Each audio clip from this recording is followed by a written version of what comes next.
Hello friends, this is your friend back with a new fanfic. What if Naruto went back in time with Shikamaru to romance Hinata? Episode 1. If you like this story, don't forget to like, share, and subscribe, and leave your thoughts in the comments. Now, after a disaster threatens the future of the shinobi world, Naruto and Shikamaru are given an impossible chance to travel back in time and change everything. Now, let's start. Is it over? Shikamaru's voice carried over the silent battlefield. The bloody, broken and burned remains of every ninja who fought bravely in the Fourth Shinobi War lay in the massive area that extended as far as the eye could see and further. Shikamaru Nara, chief strategist for the allied shinobi forces, personal advisor to the Rokudaime Hokage and commander of the Anbu, were on his back staring up at the dark blood-red sky above. The clouds he had loved to look at had virtually disappeared from the world and darkness had taken hold. He was sporting a long gash starting at his right shoulder and making its way diagonally down to his left hip was staining his ripped and dirty green flak jacket, and he could feel the last of his chakra trying to hold on. He was dying and he knew it.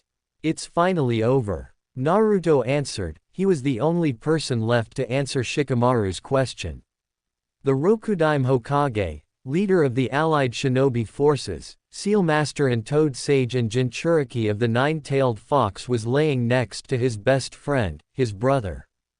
His whole body was covered in blood and Naruto couldn't tell where the pain was coming from as all his nerves were being cut off. His chakra was just almost as bad off as Shikamaru's was. He was dying and he knew it. It's been an honor, Shika. Naruto rasped out, turning his head to the side with the last of his strength to look at Nara. Likewise Hokage-sama, no matter how troublesome it was. Shikamaru turned his head to face his Hokage with a small smile on his lips. Nar, I always knew you would be Hokage, even back in the academy. He admitted. Shikamaru. Thank you. Naruto whispered and tried not to tear up as he spotted a single tear make its way down Nara's pale cheek, cutting through the blood and grime. Like hell, I'm going to let you die. This war wasn't meant to end like this. Kurama growled from inside his and Naruto's shared mind space. If you want to leave, I can use the last of my energy to break the seal. You will be free, Naruto said back. Even his mental voice sounded drained. There is nothing left out there and I refuse to let you two die. As much as I loathe admitting it, you made life interesting.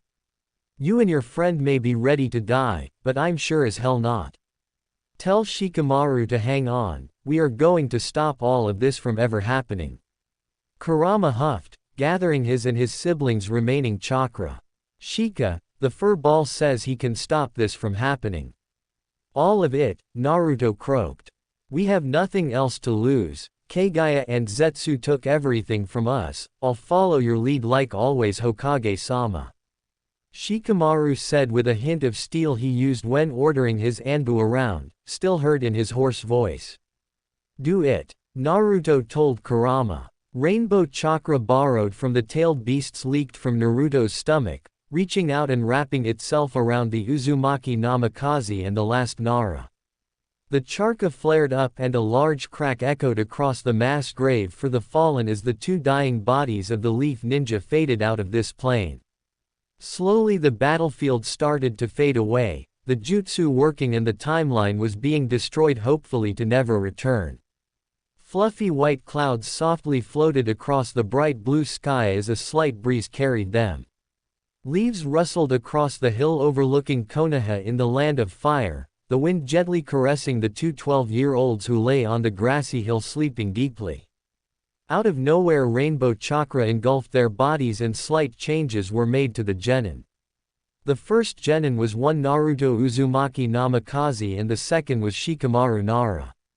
Naruto's seal lit up in like a color spectrum as it changed to match the same seal he got from Rakudo from the future, showing the Magatama beads instead of the seal his father had placed on him, and some predominant scars appeared on his body, including the scar from taking Sasuke's Chidori in the chest.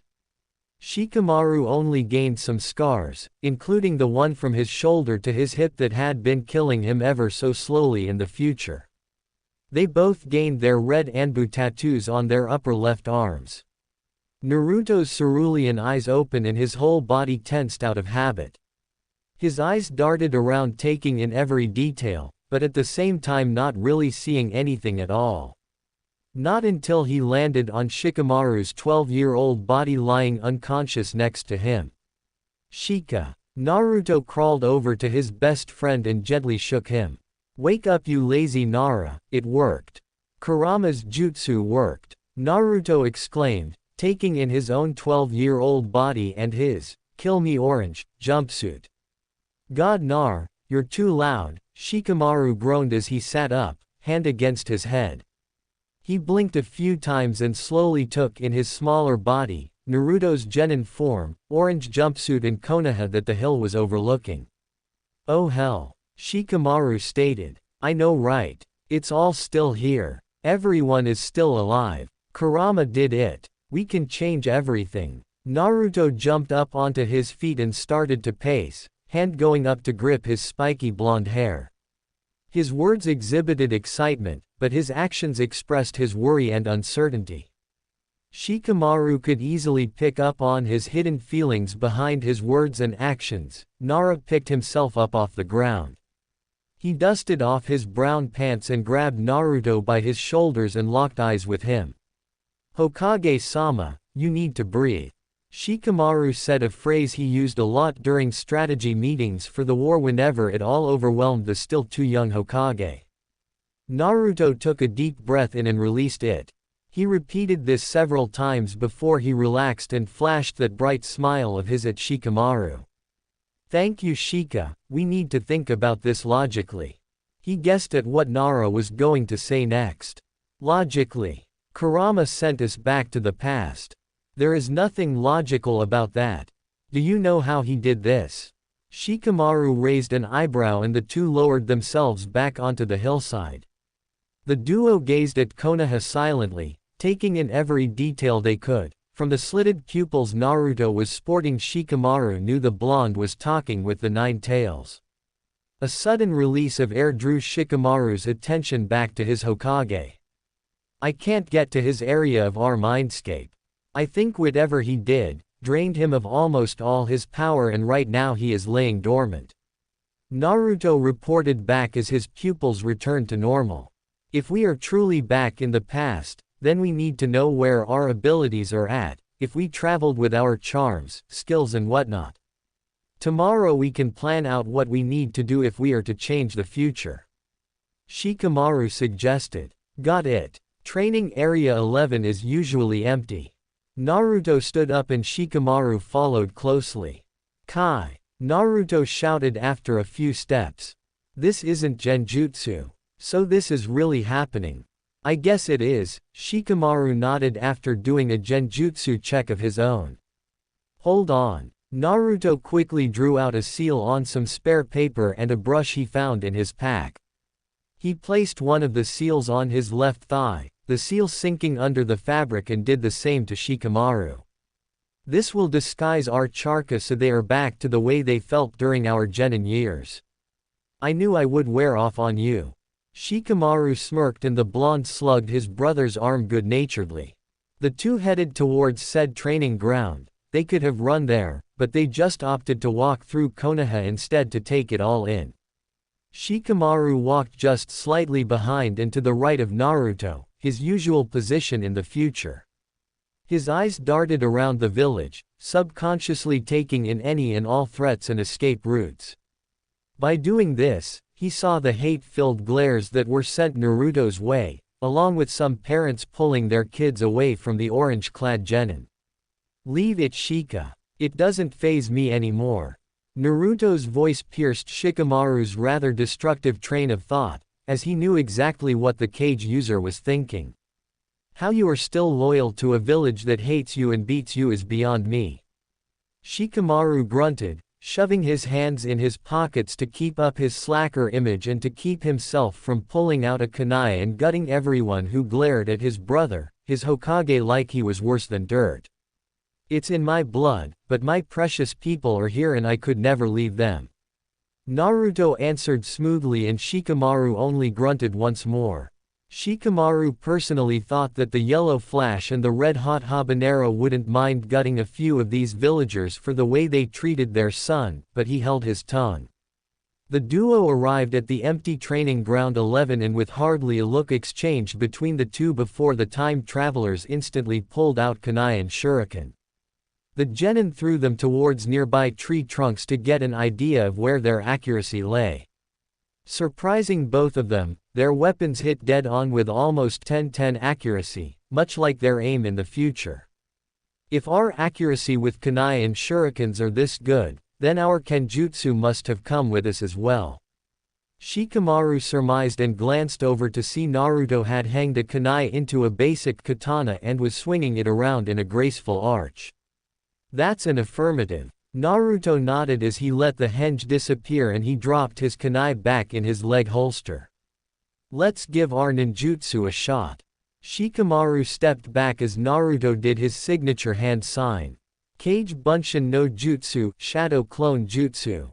Naruto intoned and the training ground became filled with 100 orange-clad Narutos. How many did you aim to make? Shikamaru asked, amused, as he was currently being held above the head of one of the clones. I was striving for 10. Naruto huffed and Shikamaru's eyes widened. You tried for 10 and you got 100. Shikamaru felt the urge to slap his forehead. Yeah, looks like our chakra control is shitty h. The blonde laughed loudly. Kujimane no Jutsu, Shadow Possession Jutsu. Shikamaru made his signature hand seal and watched as his shadow stretched out, over the entire training ground, catching every single one of the clones plus some falling leaves. He managed to keep it for a full minute before he felt a strain on his chakra and he released it. You 2, Rasengan. You 4, Rasen Shuriken and you try out the Hiraishin no Jutsu, Flying Thunder God Jutsu. Naruto ordered with ease as the unneeded clones disappeared. He stepped back to watch the clones try his signature jutsu.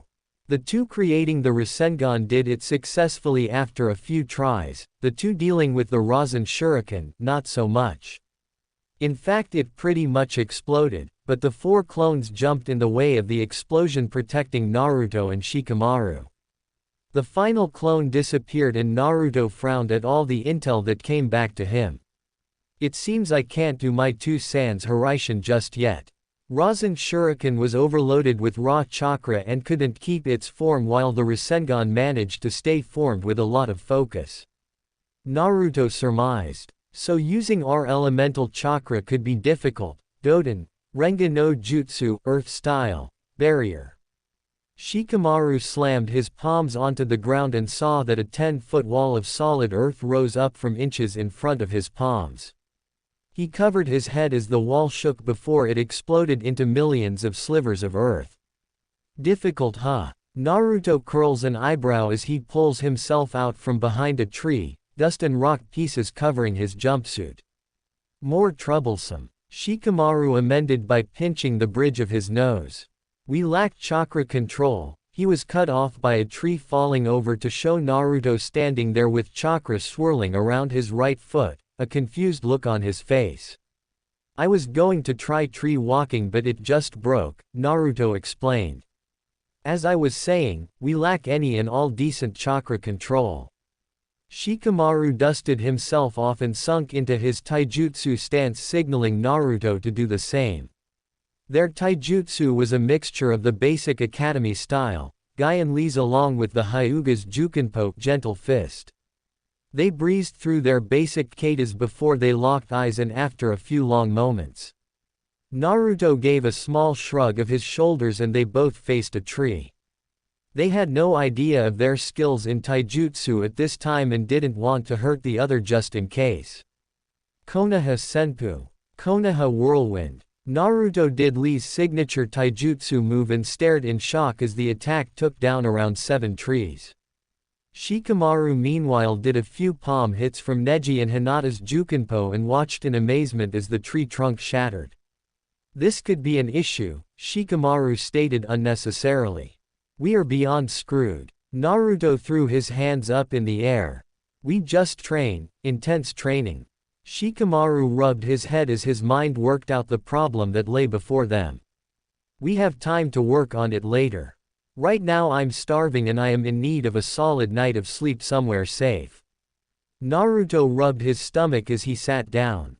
Shikamaru sat across from his Hokage while rubbing his eyes tiredly.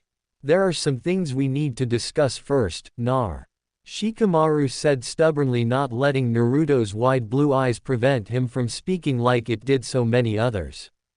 One of the other reasons why he was such a good advisor, he knew all of Naruto's tricks and could stay strong. Like what? He asked cautiously. The Kill Me orange jumpsuit you are now wearing. I know that we cannot change our clothes too soon, as it will raise more questions than we already will once people see our different personalities, but maybe we can change our clothes sooner than last time. I refuse for my Hokage to be viewed any longer than needed. Shikamaru huffed, squinting his eyes at the neon orange jumpsuit. All fair points, Shikamaru. I think after the Chunin exams would be a good time for an upgrade. Naruto conceded the point as he plucked at the orange pant leg. You just have to promise me something, Shika. Anything, came Shikamaru's instant reply. He trusted Naruto with everything. Eat more, Naruto stated calmly. He gently grasped Shikamaru's pale wrist and let his index finger and thumb encircle it easily. I will if you do. Shikamaru jabbed Naruto in the ribs where Nara knew he would be able to count the bones on the blonde's rib cage. While traveling with Jiraiya, the Sannin made sure Naruto was well fed and got enough sleep no matter the circumstances. I'll try, but at this point in time, the villagers still hate me. Naruto trailed off and Shikamaru growled slowly under his breath before he stood up, dragging the blonde ninja with him. You are coming home with me, Shikamaru said to his Anbu commander, no nonsense tone of voice. What? Shika, I can't, Naruto trailed off. Shikamaru stood in front of the smaller blonde and pressed his lips together in a harsh line. You are my brother Naruto. Shikamaru stressed. My clan is made up of geniuses. If anyone can understand that you are not the Kyuubi, then it is them. They will know you are only the jailer, and I refuse to let you go back to that shithole you call an apartment. We both need food and good night's sleep someplace safe. If my family doesn't want you there, then we will go back to your apartment together. Shikamaru stressed his words again. Besides, once Ka-san sees you, she will smother you. Also, I don't know if I can face my two-san and Ka-san without you. Shikamaru swallowed the lump in his throat. Here I thought I had a way with words. Naruto joked weakly before he squeezed Shikamaru's shoulder. I'll be right beside you, brother. Good. Shikamaru blushed and the two headed towards where the Nara clan home was located, all of them still alive and thriving. I'm right here, Shika, Naruto murmured to Nara beside him. Thanks, Nar. Shikamaru steeled his nerves so he could do this. He was the chief strategist, personal advisor to the Rokudaime Hokage and Anbu commander. He could see his dead but now alive again clan. He could face his father and his mother without giving anything away. Hopefully. Maybe. Bringing up all his Anbu training, he put on his old, everything is troublesome, face and knocked on the front door to his home. Shikamaru tensed as he recognized the footsteps heading towards the door. The door slid open and there, drying her hands on a deep forest green apron, was Yoshino Nara, Shikamaru's mother. Shikamaru had to pull back his emotions, especially the ones that told him to cling to his mother tightly and never let go. Shika-chan, you're home just in time for dinner. Oh, who's your little friend? He's too cute. Yoshino gushed, keeping a warm smile on as she looked over to two boys, taking in their dirt-covered clothes, pale skin and skinny forms. Ka-san, Shikamaru breathed before coughing slightly, his cheeks pink from the nickname. This is my friend Naruto Uzumaki. I know it's late, but I was hoping he could stay over tonight. Of course. Please come to Naruto-kun, dinner is almost ready. Yoshino moved aside and watched as the two boys entered the house and took off their sandals. Arigato. The boys said softly, and a brief thoughtful frown marred her lips before she quickly replaced it with a smile as she led the boys towards the dining hall. Shikamaru was feeling at peace at once again being inside of his clan home while Naruto was feeling the same. He had spent many hours inside the compound. After Jiraiya died, the two had bonded over the large loss of a mentor, and they spent even more time there planning and bonding before pain destroyed Konoha and the Fourth War destroyed everyone and everything that was rebuilding the village. The door slid to the side to show that Shikaku Nara was already seated at a table, his chin resting on his right open palm, eyes shut like he was sleeping, and Shikamaru smiled fondly at the sight. His heart beating rapidly and eyes burning as Yoshino crept up behind her husband and whacked him over the head with a wooden spoon in a familiar routine. "Ma, why did you do that, Yoshino-chan?" Shikaku whined, rubbing his head, and Naruto smothered a snort. "We have a guest dear," she said sweetly, and Shikaku glanced over to where Shikamaru stood with Naruto beside him, his blue eyes wary. "To-san, this is a good friend of mine, Naruto Uzumaki."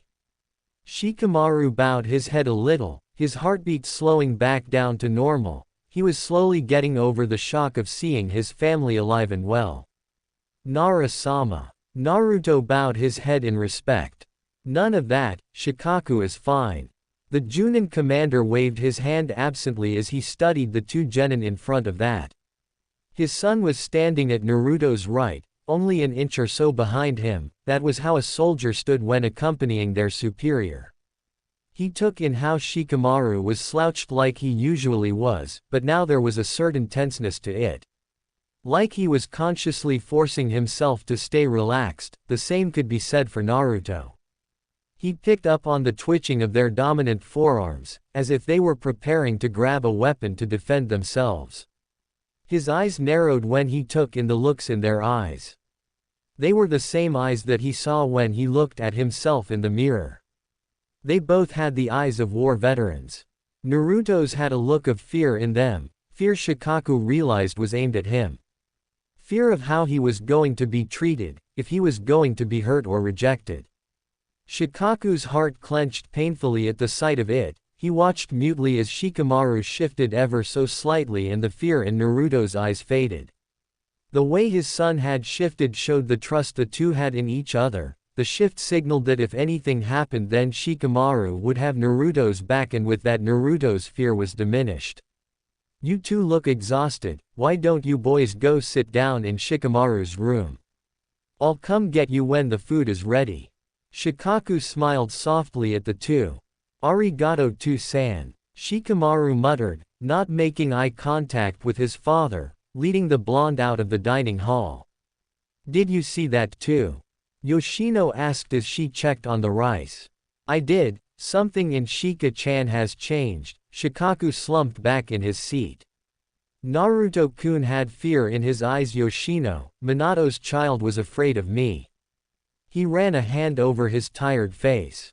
"We all have heard about how the villagers and some shinobi treat Naruto-kun. They hate him, and for all we know they could have hurt him. We are unknowns and he is unsure of how we were going to react. All we can do for now is to show Naruto-kun that we mean no harm.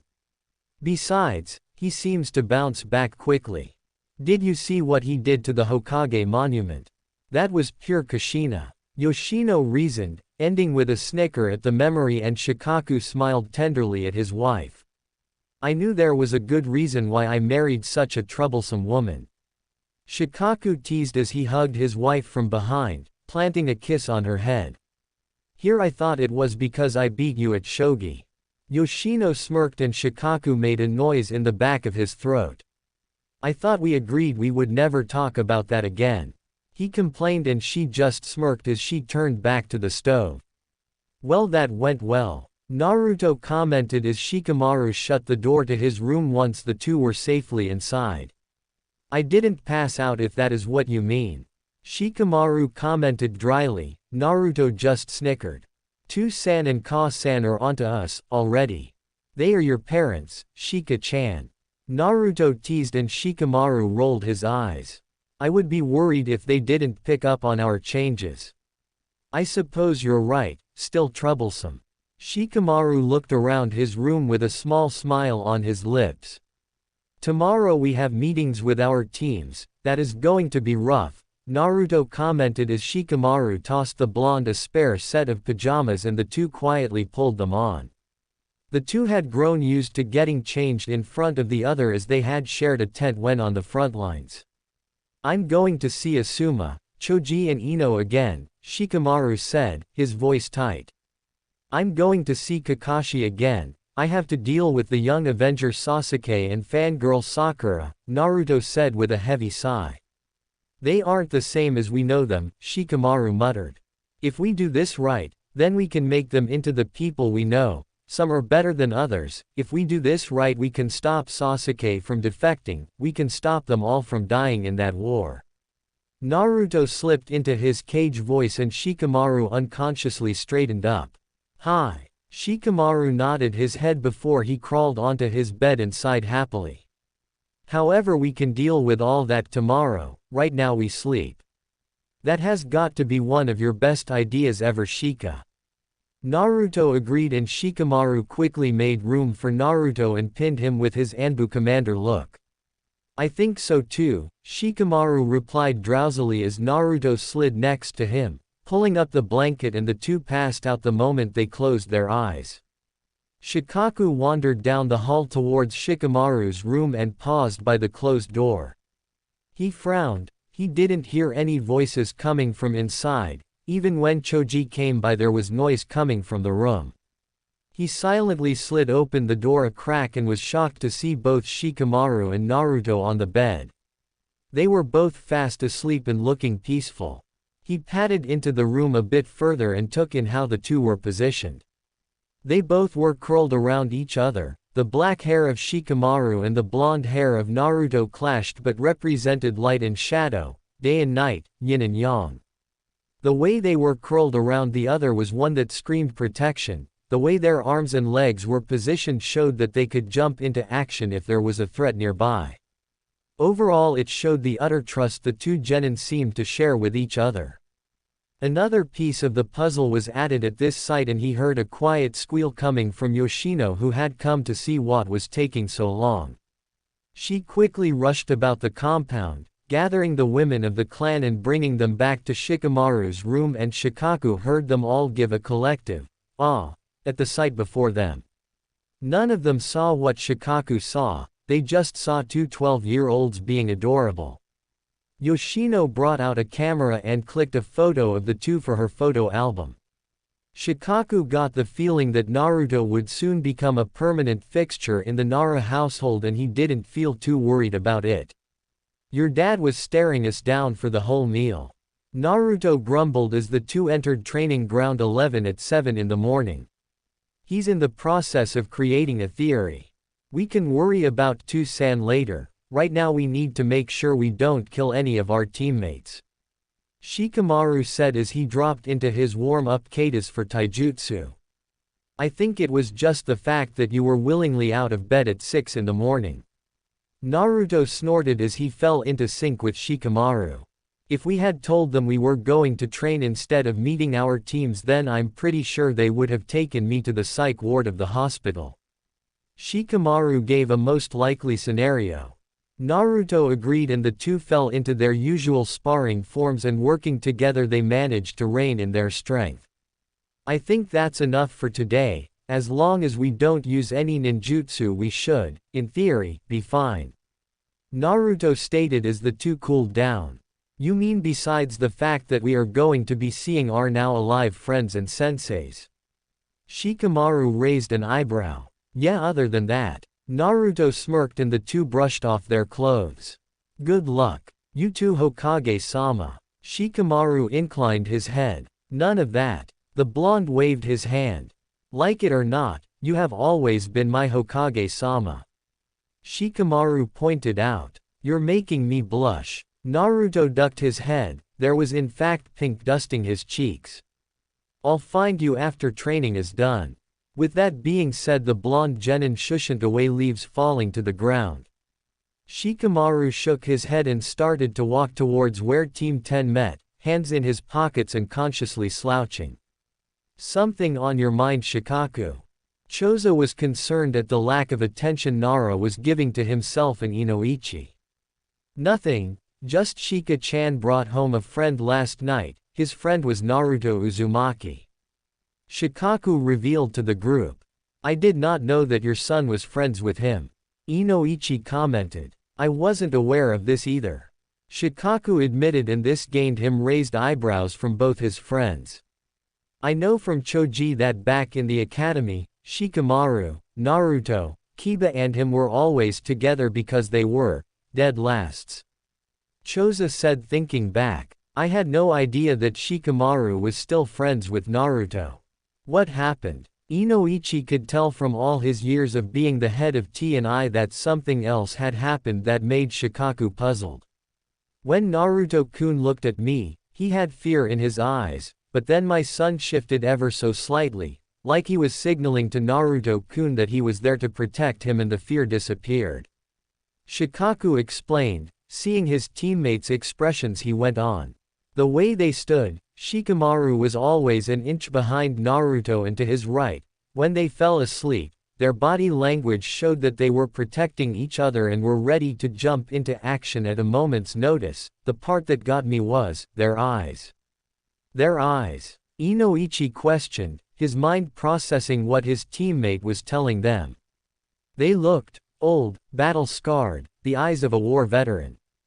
Those eyes were in the faces of Minato's 12-year-old son and mine. Shikaku finished as he finished his cup of sake. Yes, it was early, but he needed it. Should we tell the Hokage? Chozo wondered aloud after minutes of silence passed.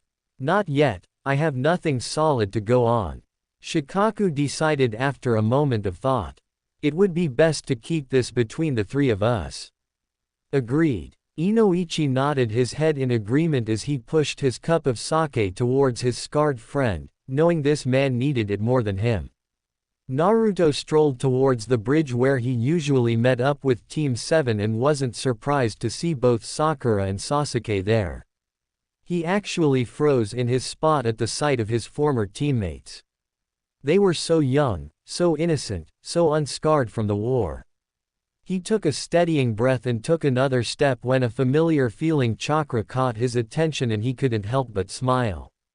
It belonged to Kakashi-sensei and it was coming from underneath the bridge, so that was what he did when he was busy being late. Sneaky copy nin. Naruto tensed and leapt up into the air and came down heavily on the bridge, making a grand entrance. Good morning. He bellowed and grinned widely as he heard a muttered curse from under his feet. Naruto, you baka! Sakura shouted, and Naruto let himself be whacked over the head just for old time's sake. He forgot that before her training her hits were soft. Dobi! Sasuke hissed, rubbing his ear. Don't be like Sasuke-tem. Naruto teased, pushing back all feelings of betrayal when he saw the Uchiha. Just wanted to wake you two up a bit. Well, we're awake now, aren't we? Sakura huffed, crossing her arms annoyed, and Naruto smiled softly at her. Sorry Sakura-chan. He tacked on the chan as he had stopped using it when they grew close. What's wrong with you? Sasuke questioned, crossing his arms. I forgot that he was a genius. Naruto was annoyed. What are you even talking about? Hey, since Kakashi-sensei is always so late, we should try to find out what he does that makes him so late. Of course Naruto knew that Kakashi's mornings generally consisted of sleeping, eating, reading and long visits at the memorial stone, but they didn't need to know this. As much as I hate to say it, Naruto makes a good point. Sakura said grudgingly. If you want to find out where Kakashi-sensei is, Sasuke-kun, then I'll follow you. She turned to the raven-haired Avenger with hearts in her eyes. Naruto sighed internally. He forgot the pains of having a fangirl on his team. Morning, my kawaii genins. Kakashi called out as he approached, his usual book in his hand. You're late. Sakura shouted, and Sasuke just rolled his eyes at his sensei. A wistful expression crossed Naruto's face briefly before he waved at his silver-haired sensei. It was good to see him alive and in one piece. I think it's an improvement. He was only an hour late this time. Sensei, why is your hair wet? Naruto tilted his head to the side innocently. It would have worked if Kakashi didn't know his mother and knew that smile on his lips was the exact same one that Kushina had when she pranked someone. Ma, time to train. Kakashi's visible eye turned up in AU to show he was smiling. Hi. Naruto snapped off an Anbu salute out of reflex and quickly took off towards training ground 7, not waiting to see the confused looks he got from Sakura and Sasuke and the shocked look on the visible part of Kakashi's face. Naruto couldn't help himself but sigh repeatedly as the training went on.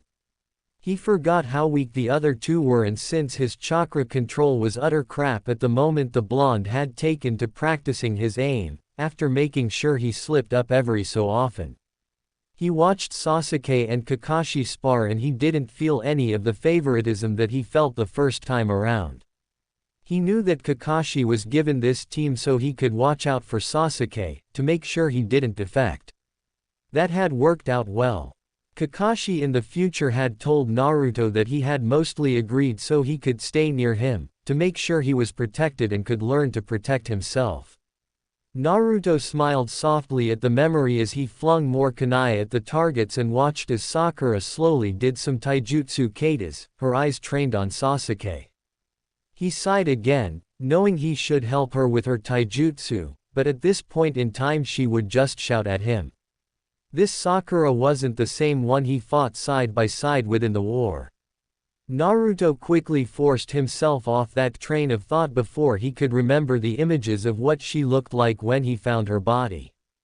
Your aim is to improve, Naruto. Kakashi spoke up, the blonde nearly face planted. He had been lost in thought and had missed the copy nin approaching. Ah, thanks sensei. Naruto beamed at the praise before throwing his final kunai with deadly accuracy. Sensei, I was wondering about something. If I can make Kage Bunshin shadow clones, can I make Shuriken Kage Bunshin shuriken shadow clones? Naruto tilted his head to the side as he pulled out a few shurikens. Hi, I believe you will be able to do this technique, Naruto. Kakashi looked down at the blonde startled before he recovered and encouraged the smaller version of his old sensei, and the Junin explained the theory behind it. I'll nail it by training tomorrow sensei. Datbeo. Naruto stated firmly before throwing on his old saying with a huge albeit forced grin. I'll be looking forward to it. Kakashi patted Naruto's blonde hair and the genin blinked shocked at the gesture, but took it in stride and beamed up at the silver-haired Junin before the copy nin moved over to help Sakura. Now I have to nail it by tomorrow, aw man. Naruto muttered to himself. I should be able to make a solid dozen or so with my crap control. What are you muttering about, Dobi? Sasuke came over, wiping his face down on a towel. Nothing that you need to worry about, Tem. Naruto shot back, his eye twitching at the sight of the raven-haired Avenger, who just hined and walked away. Asuma let out a puff of smoke as he took in his genin team. Choji was running laps to try to improve his stamina. Ino was currently leaping tree to tree only using the chakra stored in her feet.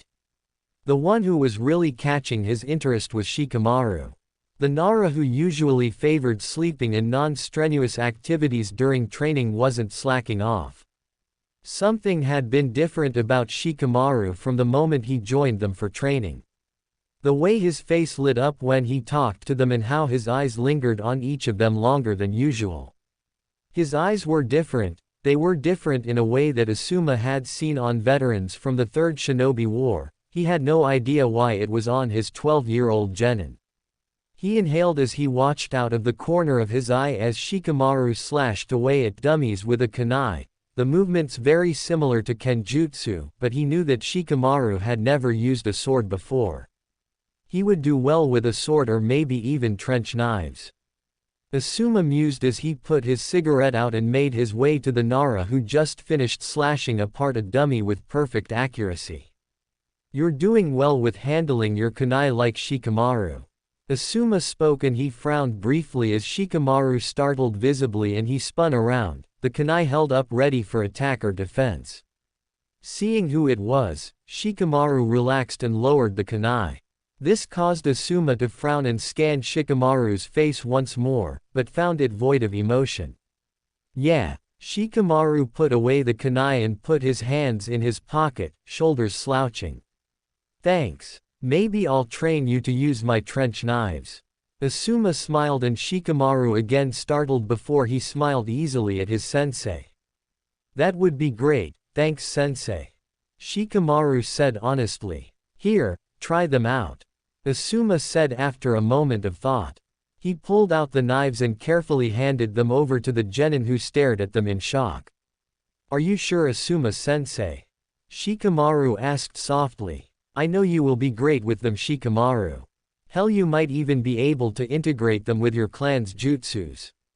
Asuma stroked his bread in thought and almost missed the look of shock that crossed Shikamaru's features before it was gone, and Shikamaru slid his fingers into the holes and gave them a few test swings. At Asuma's nod, the preteen faced the dummies and he was a blur of movement as he swung, punched and slashed his way through the dummies. Asuma stared in amazement at how gracefully his student moved using taijutsu moves in time with the trench knives.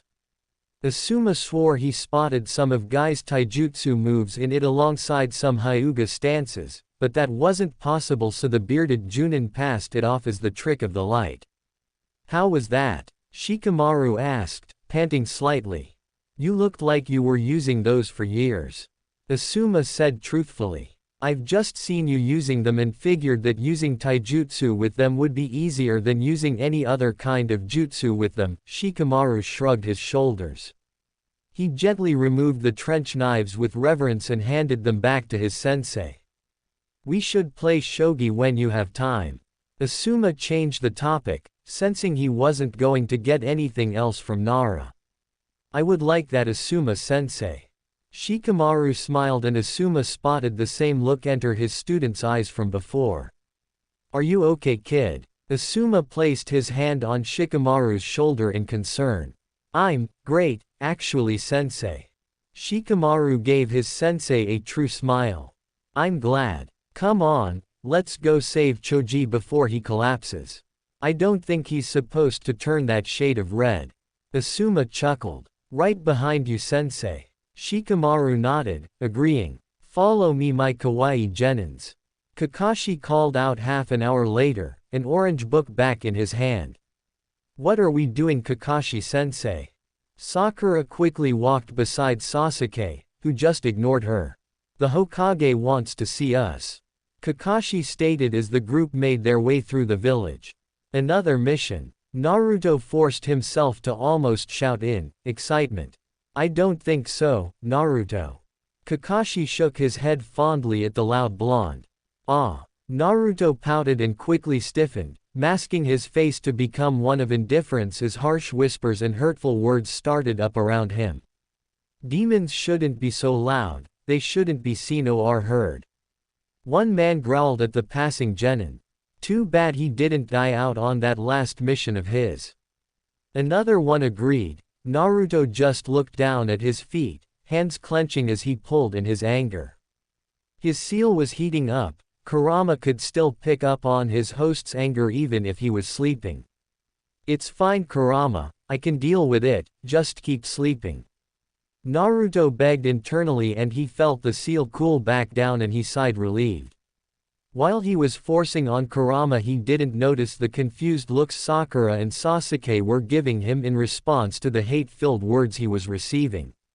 They had no idea what the villagers were talking about. Sure, Naruto was loud and annoying, but he didn't deserve to die.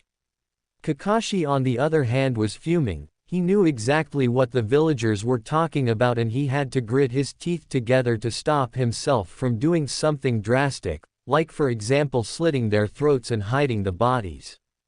If he was still in Anbu he may have done so, but he was a Junin sensei now, so he had to settle for sending out the glares he saved for only the deadliest of ninjas, and the words quieted when the speakers were subjected to Kakashi's glare. Oi! Naruto-kun. A female voice called out and the blonde looked up in surprise as Yoshino Nara came bounding over, a few more women from the Nara clan following behind her. Yoshino-san. Naruto blinked in surprise as Shikamaru's mother planted herself in front of him. I'm glad I ran into you here, Naruto-kun. I'm planning on making some ramen tonight, using a recipe from an old friend. I was going to get Shikamaru to find you to ask you, but since you are here I'll do it now. My old friend would be heartbroken if you didn't get to try her ramen recipe, so you are coming over tonight. Yoshino beamed at the stunned blonde. She was talking about Kushina. The small blonde didn't know that, however. He's even adorable when he's awake. Do you see those blue eyes? So cute. Whispers from the other Nara woman started up and Naruto felt a blush rise to his cheeks. If I'm not intruding, Naruto said shyly. Not at all. I insist. I'll even teach you how to make it. Yoshino waved her hand dismissively. Then I would be honored by Yoshino-san. Naruto beamed. I'll even make sure to bring Shika home right after we finish our training. I'll be waiting. Yoshino patted his head kindly before walking away. The other Nara woman waved at the blushing genin, still giggling at how cute he was before following Yoshino. That was unexpected, Kakashi stated, and Sasuke, Hinata. Was that Shikamaru's mother? Sakura questioned and Naruto nodded his head, in slight shock. Come on guys, Gigi is waiting for us. Naruto snapped out of his stupor and rushed towards the Hokage tower. The team entered the Hokage's office and Naruto felt like all the remaining breath he had was knocked out of him the moment he saw the Sandaime sitting behind his desk and a mountain of paperwork, still alive and wrinkly as ever. I wonder if I should tell Gigi about using Kage Bunshin shadow clones. Naruto thought absently as they bowed to the old man, who nodded in response. I just wanted to make sure you three were doing alright after that C-turned a rank mission. Sandaime said kindly, and Naruto had to swallow hard to stop a lump from forming in his throat. He forgot how much he missed the old man, but he still wanted Tsunade Ba-chan to become Hokage. However, there was a better way than having the Sandaime die. I'm fine, Sasuke said simply, knowing better than to HN at the Hokage. I talked it out with my parents, so I am better now, Hokage-sama. Sakura bowed to the old man and Naruto snapped himself out of his thoughts. I'm great, Gigi, don't worry about me. Naruto beamed, raising his voice the right amount, and it was rewarded with a smile from the old man and a whack over the head from Sakura for calling the Hokage Gigi. Good, good. If you do feel stressed or worried about anything, there is help available. The Sandaime explained and the trio nodded in understanding.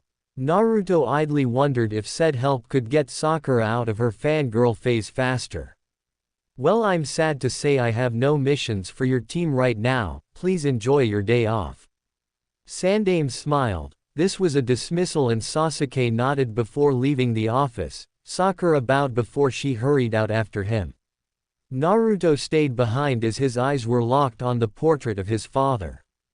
Is everything alright, Naruto? Kakashi asked, worry bubbling up in him as he spotted the blonde staring at the portrait of his father. I look a lot like Yondaime, don't you think? Naruto asked innocently and took great pleasure in seeing Kakashi and the Sandaime freeze up at his words. I mean, give me some height, a deeper voice and jaw-length bangs and I'm like his twin. He trailed off and he inwardly snickered at the soft sputtering sounds he heard coming from behind Kakashi's mask. Weird, huh? Well, see you later, Kakashi-sensei, Gigi. He waved at them and started whistling a tune as he walked out of the office and down a small side corridor. He proceeded to giggle at their reactions as he reached out to find Shikamaru's charka. His sensory skills were still stable thanks to Kami. He closed his eyes and shushed away. Found you, Shika, Naruto sang, as he appeared right next to the genin genius that was alone. I forgot how annoying you were when you mastered that, it was even worse when you mastered Hiraishin. Shikamaru rubbed his forehead. How was your training today? Naruto asked as he fell into step with the other genin. I may have tipped Asuma off that I'm more than I let on. I decided to focus on my skill with a kunai and he gave me his trench knives to try out, Shikamaru explained. And you used them like you have been using them your whole life. Naruto finished the thought. Yeah, I gave him an excuse and he seemed to buy it, I just have to be more careful. Shikamaru sighed. It was hard, seeing them alive and so carefree. It was great, but I couldn't help but stare at them sometimes while they were training. I know the feeling. I did manage to prank Kakashi and I also set myself up for when I use Shuriken Kage Bunshin. I forgot how much of a fangirl Sakura was and how weak she was in taijutsu. Then on our way to talk to the Sandame, your Ka-san cornered me. She wants me to come over for dinner. She is making ramen and wants to teach us to make it. Naruto said as he adjusted their course towards the Nara compound. Sounds like Ka-san. Shikamaru smiled. How was seeing the Sandame? I felt like someone punched me in the gut. Naruto deadpanned. He wanted to make sure we were dealing with what happened in the land of the waves. I also couldn't help but freak them out a bit. What did you do, Nar? Shikamaru rolled his eyes fondly. I may have stated that the fourth and I looked a lot alike. Just give me some height, a deeper voice and jaw length bangs and bam, we are the same. Oh man, they looked shocked, but then I waved it off and left. Naruto retold what happened in the office and Shikamaru let out a true laugh at the story. I bet their faces were priceless. Shikamaru gasped for air and Naruto joined him in laughter as he imitated the faces of the two. Man, it felt good to laugh. Naruto wiped his eyes with the back of his hand. Yeah, it did. So are you ready to make some ramen? Shikamaru asked as he slid open the door to his clan's home. Bring it on. Naruto smirked and the two made their way to the dining hall where Yoshino was waiting for them. Okay, I need to get Shuriken Kage Bunshin Shuriken Shadow clones down by the time we leave to meet our teams. Naruto stated as he and Shikamaru finished their warm-up the next morning. Let me get out of the way then, who knows how this is going to go. Shikamaru focused and slowly climbed up a tree for a better vantage point and to get out of the line of fire. Your chakra control is getting back to normal, lucky. Naruto pouted as Shikamaru settled on a tree branch. Not all of us have massive chakra pools. Shikamaru called down and Naruto just huffed as he made the correct hand seal. Shuriken Kage Bunshin. Naruto called out and around 100 shurikens appeared and struck around the training ground. The Kage Bunshins practicing Rasen Shuriken and Hiraishin, dodged out of the way before going back to work. Once more, Shuriken Kage Bunshin. Naruto tried once, he let the others disappear. This time he narrowed it down to 50, he tried once more and got it to a solid 20. Your control is getting better, but still needs work. Shikamaru commented as he dropped down from the tree. Hey, I can keep the Rasen Shuriken going now. Naruto commented as the 4 clones poofed away. How are your jutsu coming? Kage Nui, shadow stitching. Shikamaru's shadow expanded and broke off from the ground and wrapped around a fallen tree's trunk and moved it around before Shikamaru let it drop. I'm still unsure about my elementary justs.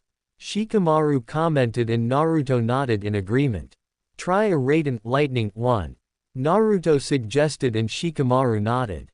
Nara's main character was Kaden Fire, but he was good at Doden Earth and Ration Lightning. His least usable elements were Futon Wind and Suiden Water. Raiden. Gion Lightning Style. False Darkness. Shikamaru made the snake seal and the clouds above turned dark and lightning struck down into the ground like a spear. The ground around it became charred and scorched marks webbed outwards. Impressive. I think your chakra control is almost back to normal. Naruto whistled impressed as the sky returned to normal. It took a lot out of me to make sure it didn't go crazy. Shikamaru admitted, wiping his forehead as he fell back onto his butt breathing heavily. Didn't Kakuzu use that? Naruto asked curiously. Yeah, I stole it from him. Shikamaru smirked and Naruto laughed loudly. I may not be a copy nin, but it seemed like a good attack to have pointed the opposite way of me. I remember you using it on the front lines, it took out a whole row of reanimated sound ninja. Naruto said slowly, sitting next to his best friend. Yeah, but it didn't save Shino. Shikamaru said bitterly as he drew his knees up to his chest. Hey, don't dwell on that, we can change it all, they are still here. Naruto said gently. I know, it's hard enough having to focus so hard to keep these elemental jutsus in check, but the memories of the last time I used each one keep coming back. Shikamaru shook his head. I know Shika, but we survived everything they threw at us and we came back to make sure everything will work out. Now give me some space. I want to try a futon jutsu. Shikamaru nodded and retreated to a safe distance, back up in his tree. Futon. Repusho, wind style. Gale palm. Naruto held his hands out and a small-scale gale wind was created between his outstretched palms. Naruto breathed out. He balanced it with one hand, his other hand drew out a kunai and then dropped it into the gale. He took the gale into both his hands again before he thrusted them towards a tree at the end of the clearing. He watched, as the kunai became a blur of black as it sliced its way through the tree trunk. The gale force kunai severed the trunk in half before it embedded itself in the trunk of the tree behind it. You and your wind. Shikamaru shook his head fondly as the blonde grinned foxily up at him. Naruto then smirked and Shikamaru felt scared for his well-being. He was right to be worried as Naruto didn't even make a hand sign, but the Nara was lifted up off the tree branch and Naruto harnessing the wind flew the genin around the training area before setting him down on the ground. A little warning would be nice next time. Shikamaru huffed, falling onto his butt as Naruto grinned foxily once again. Sorry, I was just excited that I could still do a silent futon, Furigurengu wind style, free flying. Naruto rubbed the back of his head sheepishly. I can see why, it is a very useful jutsu. Shikamaru said, remembering back to the frontlines where Naruto used that jutsu to pull up some enemy ninja and drop them right into the line of fire from the allied shinobi forces. If we keep practicing, at this rate we will be able to control our strength and chakra better than before. Naruto rummaged around in the backpack he brought with him. Planning to work on some seals. Shikamaru asked to see the blonde pull out a book, a brush, ink and some paper. Can't let the top seal master get rusty, can I? Naruto asked, his voice flat as he opened the book. Have you tried using your chains yet? Shikamaru asked quietly. No, I know for a fact that without Kurama's chakra there is no way I can hold even half a chain stably outside of my body. Naruto sighed as he put the finishing stroke on a seal, setting aside to wait for the ink to dry. That and if you suddenly had Kyuubi red chains erupt from your body, people will put the pieces together about your mother and we don't want that coming back to us. Shikamaru theorized as he practiced throwing his shadow around the clearing, catching leaves as they fell off of the remaining trees. That too. Naruto queried a smile, then he infused a stack of seals with his chakra. The Chunin exams are approaching. We have to make sure Orochimaru doesn't mark Sasuke, that Gaara doesn't release Shukaku and that the invasion doesn't take us off guard like last time. Do we have any idea what is going to happen when you and Gaara meet? Shikamaru asked quietly. Fuzzy is still fast asleep so we can only guess what may happen.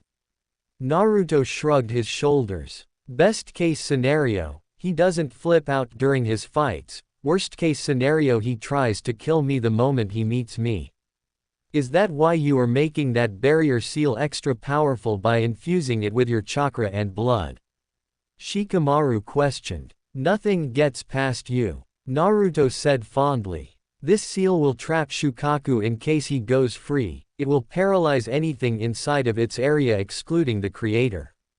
Then I can get in close and fix his horribly created seal. Can my Kage Nui get in? Shikamaru asked seriously. Yes, I added that part, I knew you would want to be able to help. If you use one of your cage jutsus, then the effects of the paralyzation will increase and make it easier for me to fix his seal. Naruto nodded. You know me so well. Shikamaru smiled. I should hope for Shika. Naruto smiled back before he finished the barrier seal.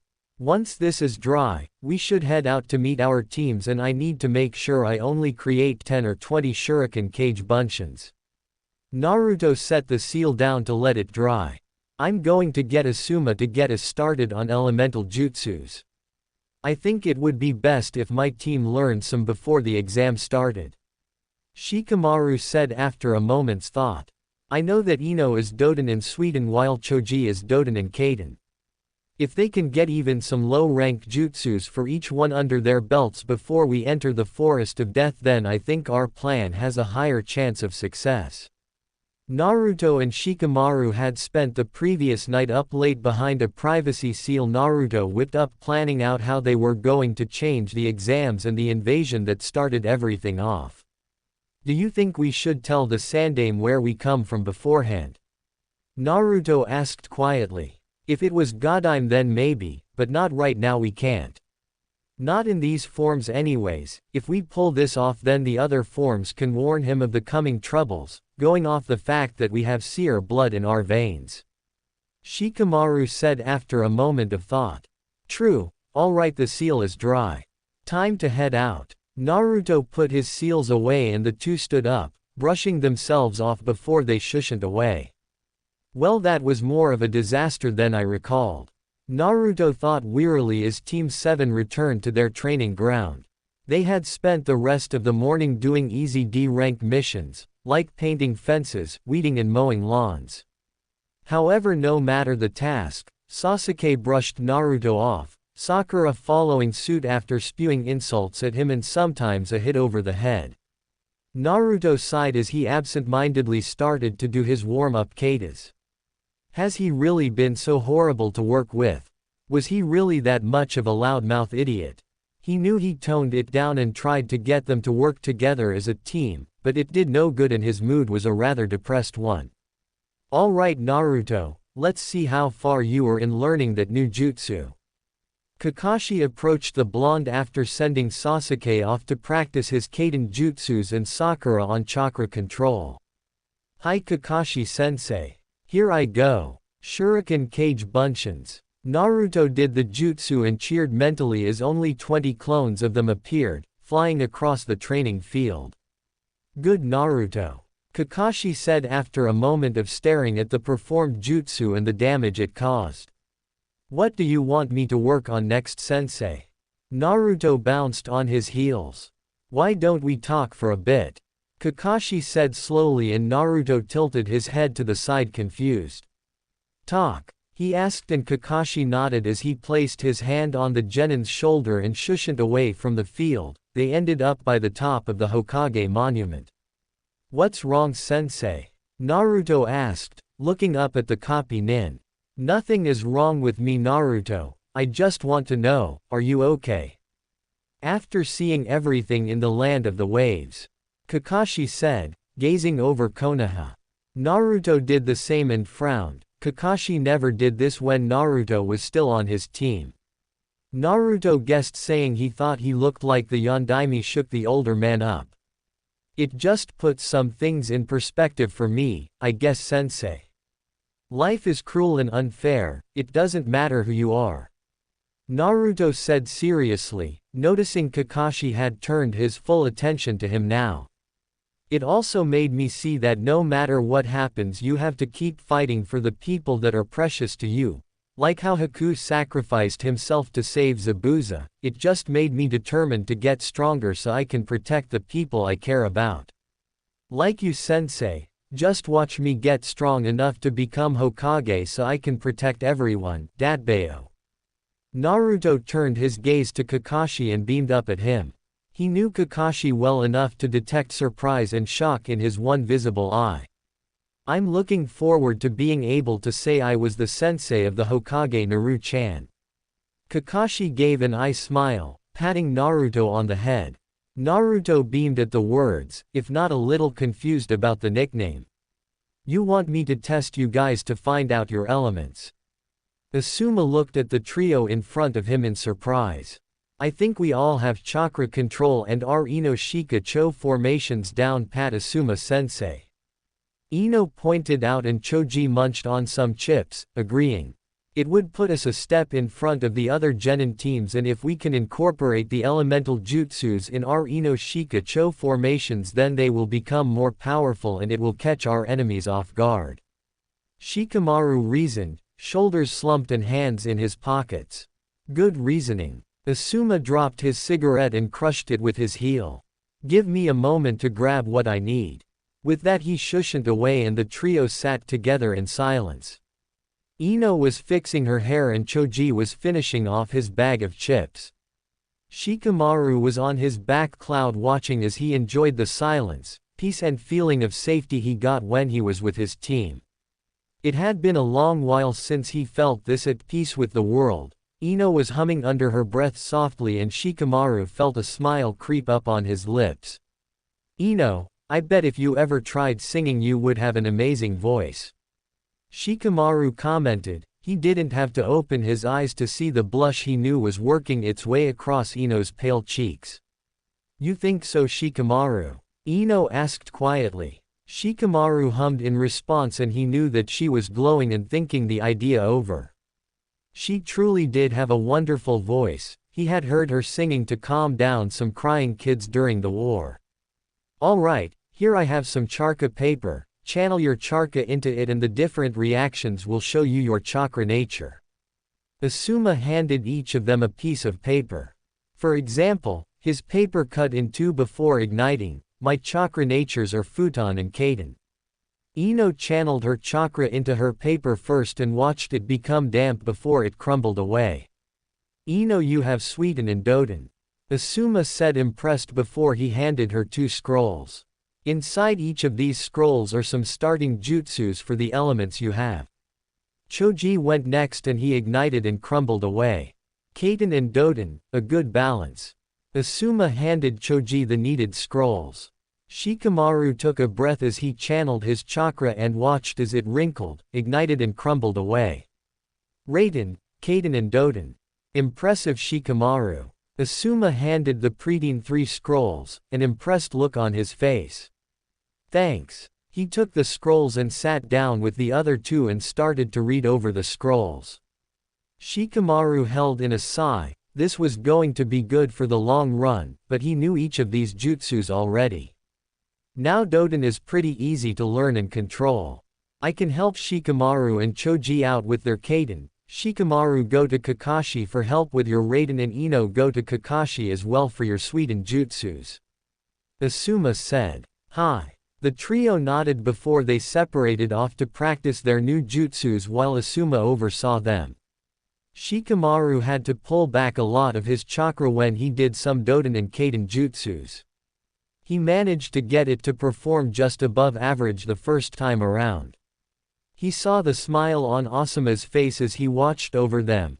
He spotted the grin Choji was sporting when he created a small wall of rock before he spluttered as Ino's Suiten jutsu exploded by him, soaking him to the bone. Shikamaru joined Ino and Asuma in laughing before Ino squealed when Choji took off after her for revenge. Are you up for a game of shogi after training, Shikamaru? Asuma asked as he watched Ino using her chakra to jump from tree to escape from Choji. Try not to lose in the first few turns, sensei. Shikamaru smirked and chuckled when Asuma made an offended noise. First few turns, HMPF, you're such a brat.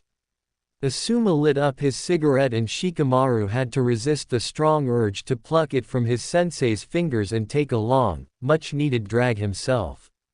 Yeah, but we're your brats.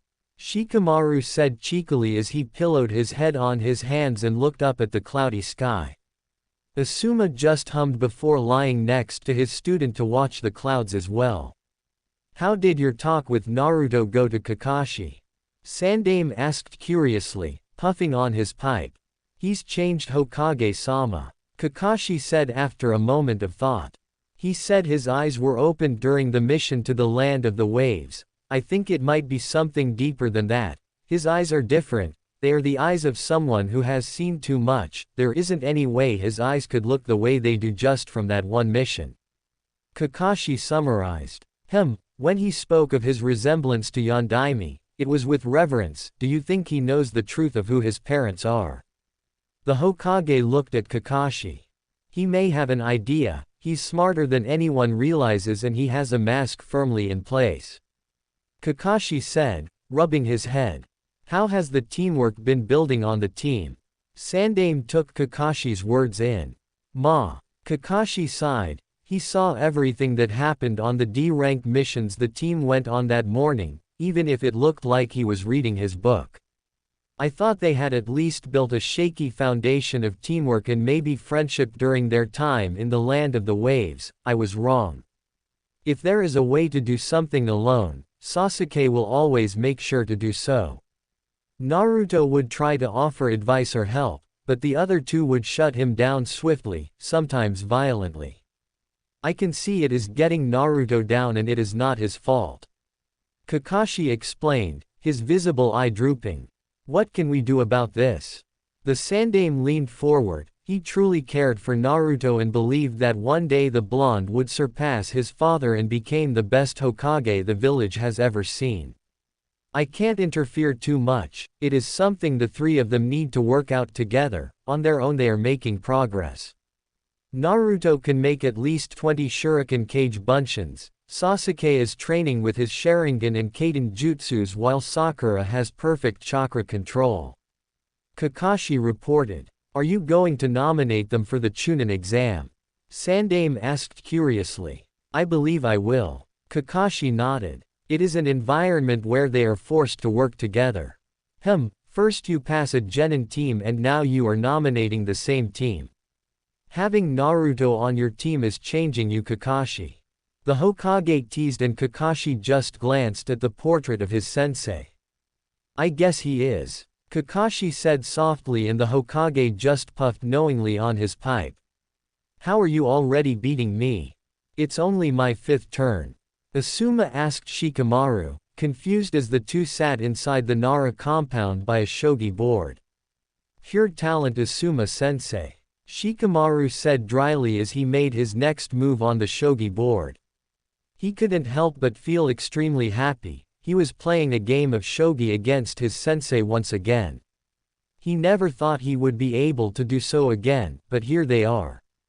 Shikaku had come by and watched the game for a few turns, sending a knowing smirk at Shikamaru before patting Asuma on the shoulder, wishing him luck.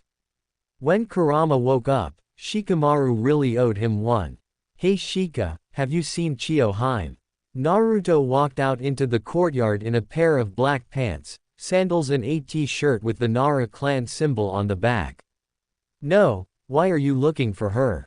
Shikamaru adjusted his ponytail as he took in Asuma's stunned expression at seeing Naruto in his home, wearing Shikamaru's clothes. I promised that after training I would play with her. Naruto waved at Asuma cheerfully. Naru-ni-chan, I found you. A black-haired 5-year-old girl flung herself out of the tree in the courtyard and into Naruto's awaiting arms. She giggled like mad as she hugged him before scurrying up onto Naruto's shoulders, little fingers clutching his blonde hair. There you are, Chiyohime, why were you in the tree? Naruto asked amused. I was watching Shika-chan beat Asuma-sama in shogi. He's going to lose in 2 more moves. Chiyo reported gravely. Asuma's eyes snapped back to the board. Ah man, she is right. She is a Nara. Shikamaru said, his voice tinged with pride.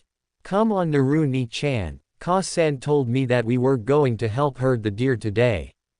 Chiyo pulled at Naruto's hair to steer him towards the door that led down towards the forest. Right away Chiyohime. Naruto responded with a smile before he took off running, leaving high-pitched giggles in their wake. I didn't know you knew Naruto-kun so well, Shika-chan. Asuma commented teasingly as he and Shikamaru reset the board for a new game without even verbally confirming they were going to have another one. Yeah well, once you get to know him, you don't really want to let him go. Shikamaru said non-committedly, knowing that Asuma was fishing for information and he would play his game and win. He did however let his eyebrow twitch at the use of his family nickname, and that earned a chuckle from his sensei. How long have you two known each other? A while. He seems to be integrated into your clan. He pretty much lives here now. Ka-san saw what his apartment looked like and literally packed his things up and moved him in. Huh. I win. Huh. Want to try again, sensei? I'll beat you one of these days, Shika-chan. A thin eyebrow twitched violently. What do you think Kakashi-sensei is going to have us do today, Sasuke-kun? Sakura fawned over the Uchiha as per usual. Naruto was currently sitting on the railing of the bridge, letting his legs sway back and forth, and he had his eyes closed, meditating. He knew from training with Shikamaru that he could not reach Sage mode, his 12-year-old body couldn't hold it. So all he could do now was meditate and try to control his urge to kill his teammates. The blonde knew that today was the day that Kakashi-sensei would tell them he nominated them for the Chunin exams and they would get the rest of the day off. Naruto was counting on the same thing happening for Team 10, as he and Shikamaru had something they needed to finalize before the Sand Sibs came to town. He's 2 hours late so far. Sakura commented, annoyed. I'm sure he has a good reason. Naruto said breezily, not opening his eyes. He never has a good reason. Sakura scoffed, annoyed. What are you even doing? You will fall in if you sit up there any longer. Is that a threat to Sakura-chan? Naruto asked flatly, not moving from his spot. A ninja must never let their guard down. Sasuke said smugly as he lashed out with the heel of his right hand. Naruto moved out of reflex. He bent backwards so he was lying vertically. This allowed Sasuke's strike to hit nothing but air. Naruto snapped open his blue eyes and swung his legs up, and doing a complex leg movement, trapped the Uchiha on the ground, immobile and defenseless. Naruto tuned out the shrieks coming from Sakura to let her Sasuke-kun go. A ninja should also never attack their comrade. Those who do so are worse than scum. Naruto stated impassively, tightening his grip on the genin with hard eyes. Do you understand me, Uchiha? Keep that in mind before you attack a comrade. Naruto released his hold on the Uchiha and stood up, dusting his bright orange pants off.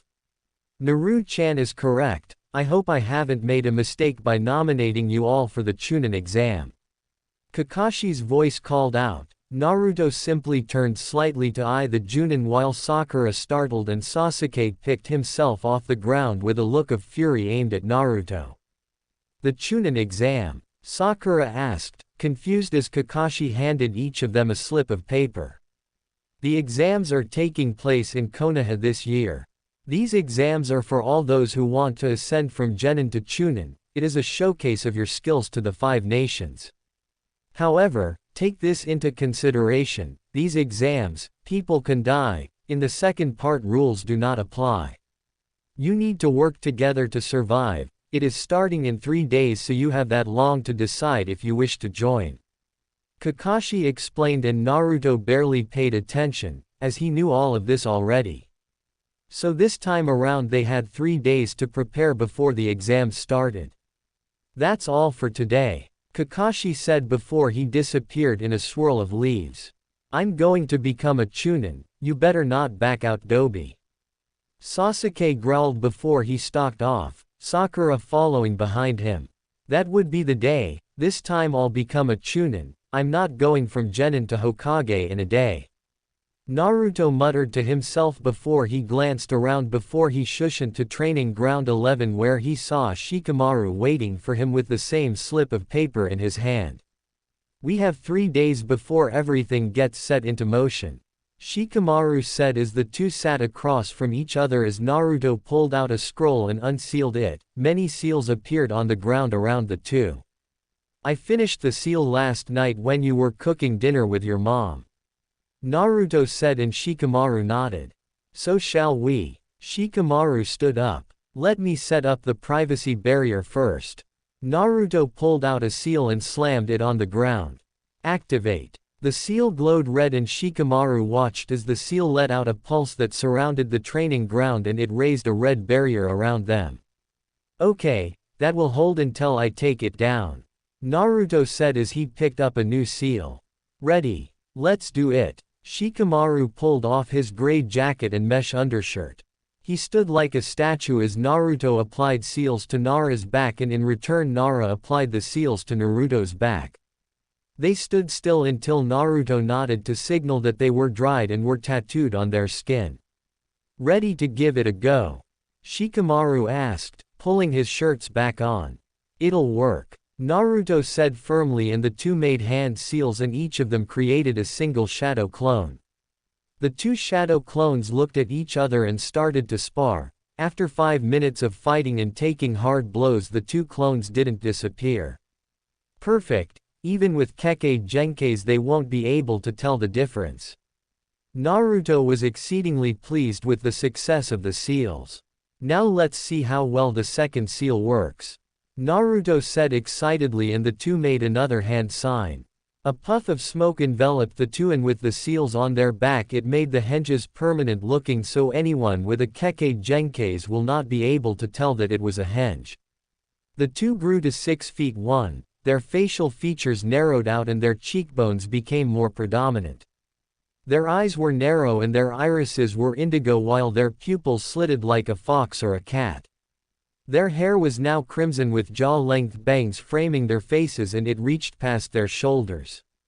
One had his hair pulled up in a high ponytail and the other one had his hair braided and resting over his right shoulder.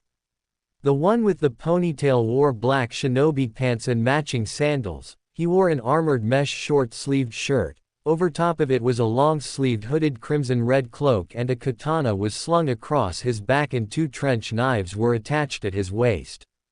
The one with the braid also wore black shinobi pants and matching sandals. He had on a plain black long-sleeved shirt with a short-sleeved hooded crimson-red cloak. His katana was attached to his waist.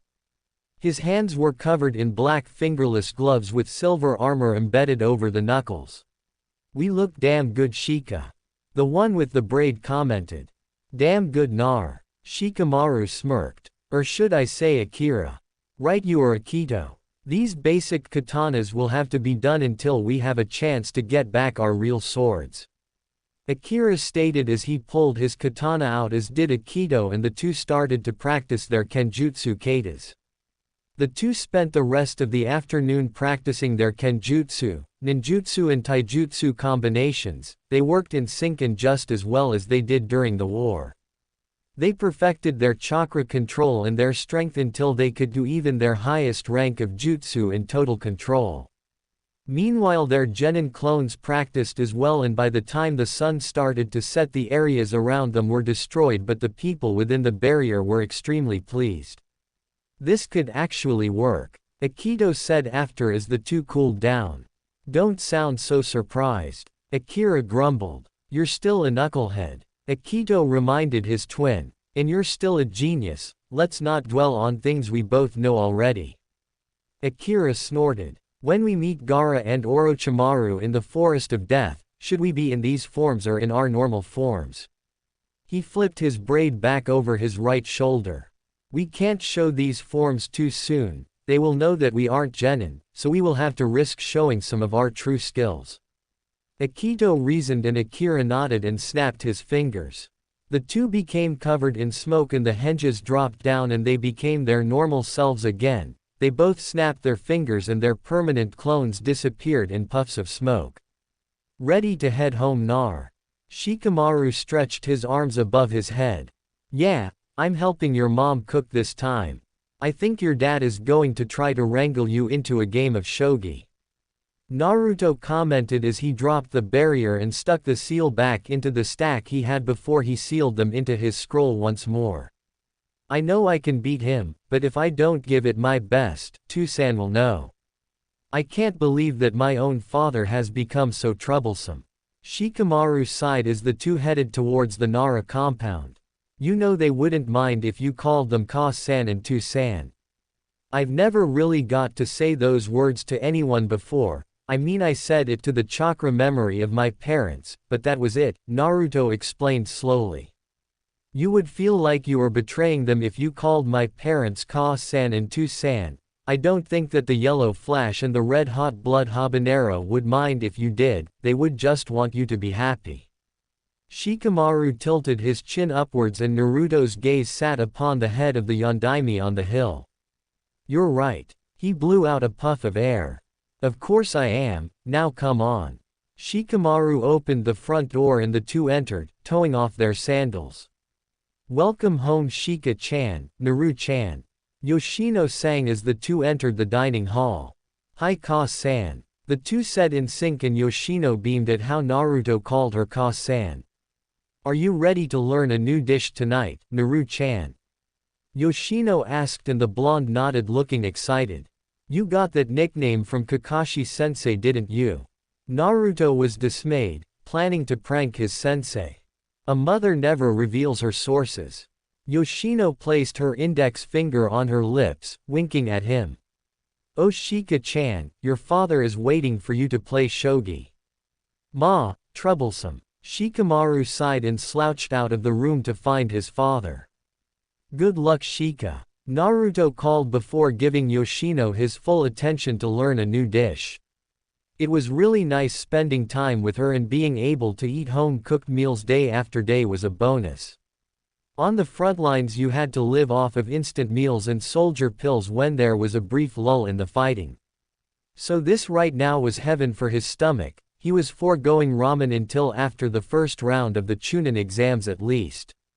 Shikamaru padded into the same room where he and his father played shogi after Osamu's death. He took a deep breath to steal his emotions before he slid open the door to see his father already sitting by the set-up shogi board. You have been avoiding me. Shikaku stated as Shikamaru lowered himself across from his father. I've been busy too san, my team has been learning elemental jutsu and we have entered the Chunin exams. Shikamaru gave his father two new pieces of information. Oh, what are your elements? Shikaku asked curiously as he made his move. Raiden, Kaden and Doden. Shikamaru reported as he made his counter move. How are you coming along with those? Shikaku kept his surprise out of his voice, but Shikamaru caught it. Asuma-sensei says I'm ready to start practicing B rank soon. Shikamaru said it was true his sensei had given him a scroll full of B-rank jutsus after seeing that Shikamaru had mastered all the ones from the C-rank scrolls. Good for you Shikamaru. Shikaku said, pride coloring his words. Thanks to san. Shikamaru ducked his head, his cheeks pink as he made another move and scanned the board. If he kept playing the way he was then he would beat his father in 3 moves. So Ino-chan hasn't been trying to get a later meeting time out of your sensei yet? Shikaku asked as he made another move. She's tried, but when Asuma-sensei said he was thinking of nominating us for the Chunin exams she stopped. Shikamaru thought fast. Shikaku hummed and frowned as he took in the move his son just made. It was amateur at best and he quickly made his move, beating his son. Good game too san. Shikamaru studied the board like he was trying to see how his father beat him. Is something troubling you Shika-chan? This wasn't up to your usual standards. Shikaku commented, leaning his elbows on the corners of the shogi board. The Chunin exams. Shikamaru said slowly, it wasn't a lie.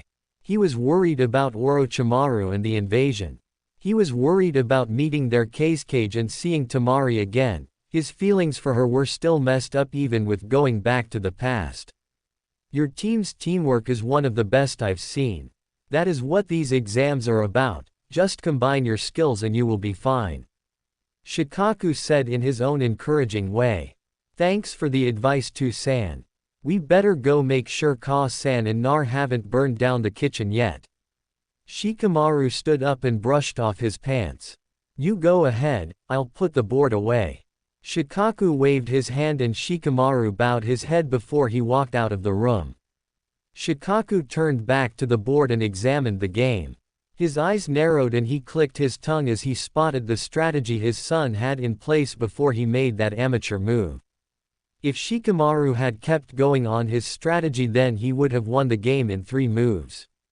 He ran his conversation over in his head as he crossed his arms, hands in his large sleeves. He frowned. He didn't recall Inoichi saying anything about Ino complaining about getting up for training at 7 a.m. He also had seen Asuma in the village at 8 a.m. some mornings when Shikamaru and Naruto had left for training. Things were not adding up, and it was only adding to the puzzle that had begun forming the moment Shikamaru had brought home the Kyuubi's Jinchuriki. Shikaku balanced his chin on the front of his hand and stared thoughtfully at the board. Shikamaru's style had changed. It was more aggressive while defending, almost perfectly mirroring a war plan. Maybe the Chunin exams will shed some light on it. Shikaku sighed as he started to clear the board. He stopped his movement when he noticed that the king was guarded to the maximum, like the whole strategy was based around protecting it. He shook his head and finished clearing the board and headed towards the dining hall to eat with his family. Naruto was included in his family now. He may not be a full-blooded Nara or even one by marriage, but he was Shikamaru's brother and therefore his son, so if anyone tried to harm either of his sons, the Junin commander would not hesitate. He stepped into the kitchen to see Shikamaru's eyes twitching as Naruto, Chiyo, who was placed on the blonde's shoulders, and Yoshino laughing uproariously at the genin, and he smiled. Yes, he would do anything to protect his family. Are we done yet? Shikamaru asked the blonde, his arms loaded down with bags. Kase-san gave us a long list, we aren't even halfway through it. Naruto shook the piece of paper, the long piece of paper. Now that she has 2 students, she has been poring over all her cookbooks. Shikaku said, amused at the sight of the 2 boys, both burdened with bags of food like he was. She's a slave driver too, San. I've burnt myself more cooking than I did when I was learning how to use explosive tags. Naruto grumbled as they walked down the street of the busy marketplace, face impassive at the harsh glares and words sent his way. However, they were considerably less because the head and the heir of the Nara clan were flanking him, Shikamaru automatically on Naruto's right. Shikaku had taken note of this and let his son stay where he seemed most comfortable, and if that was where a soldier usually stood when walking with his superior, then so be it. The head of the Nara clan would find out the truth soon, he always did. Are you seeing this, Kakashi? Asuma blew out a stream of smoke. Usually seeing is believing, but even I'm having a hard time believing this.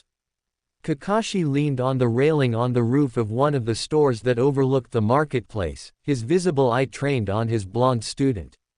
Said student was currently food shopping with Shikaku and Shikamaru Nara. I knew that Naruto was integrated into Shikamaru's clan, but I didn't think he was this integrated. Asuma scratched his beard and told Kakashi of what he saw that day when he played shogi with Shikamaru. The 2 Junin senseis watched as Naruto said something. Shikamaru laughed and elbowed the blonde while Shikaku shook his head fondly and ruffled both the boys' hair. We should invite our teams to dinner, to gauge their relationship. Kakashi said slowly. A plan was forming. That is a youthful idea, my eternal rival.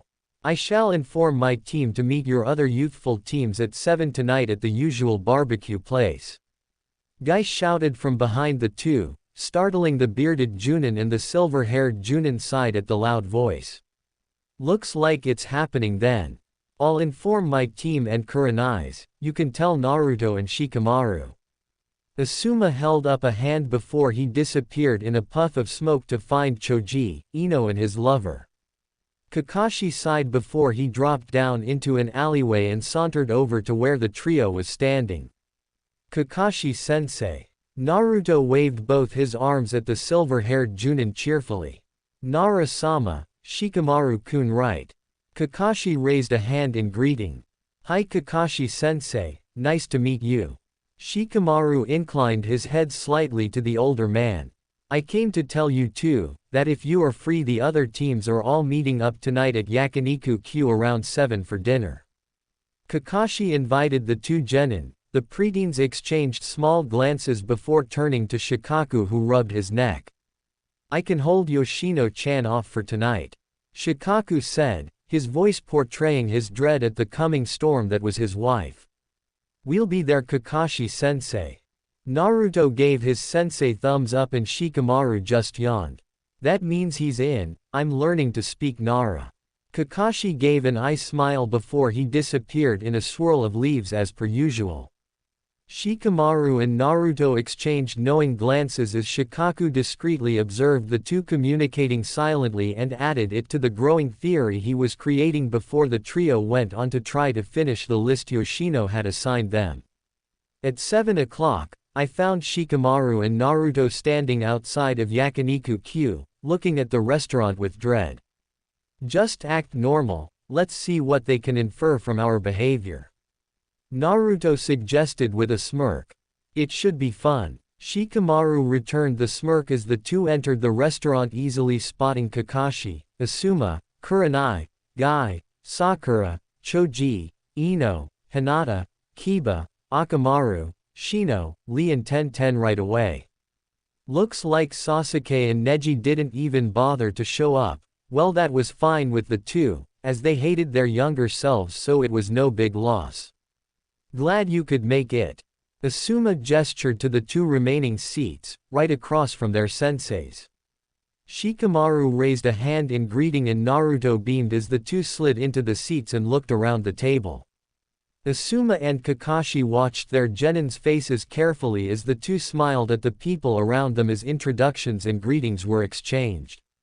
They saw many emotions flash in their eyes, including fond recognition of Tenten and Lee, even though they had never met before this dinner. There was also an underlying sadness and darkness within their eyes.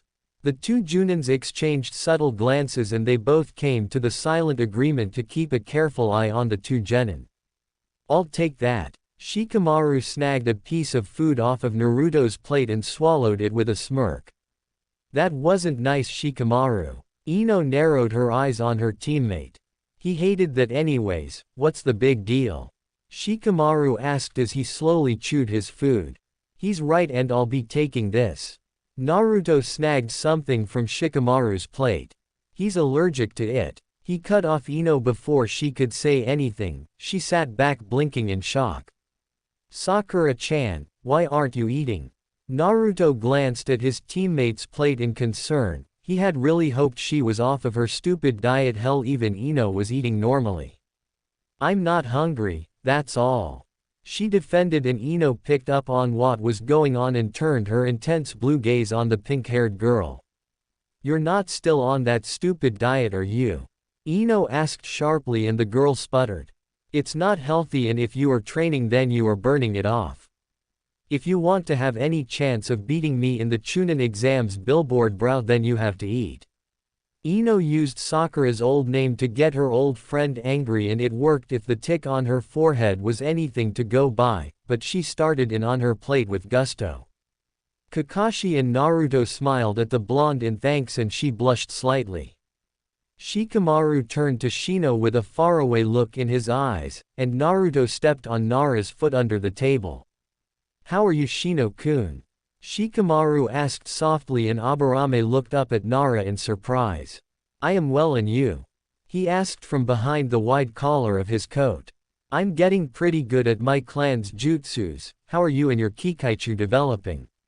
Shikamaru asked sincerely, and Aburame and Kurenai both looked at Nara in shock. Naruto smiled slightly when he saw the upturn of Shino's lips just over the top of his collar before the blonde turned towards Tenten and Lee after pushing some beef onto Choji's plate. Seeing the genin had finished his, and he got a bright smile in return. So Tenten-chan, I hear you are the weapons mistress of Konoha. Naruto said, excitement lacing his voice. My father owns the best weapon shop in town and I love every sort of weapon. Tenten admitted, her eyes brightening at the talk of weapons.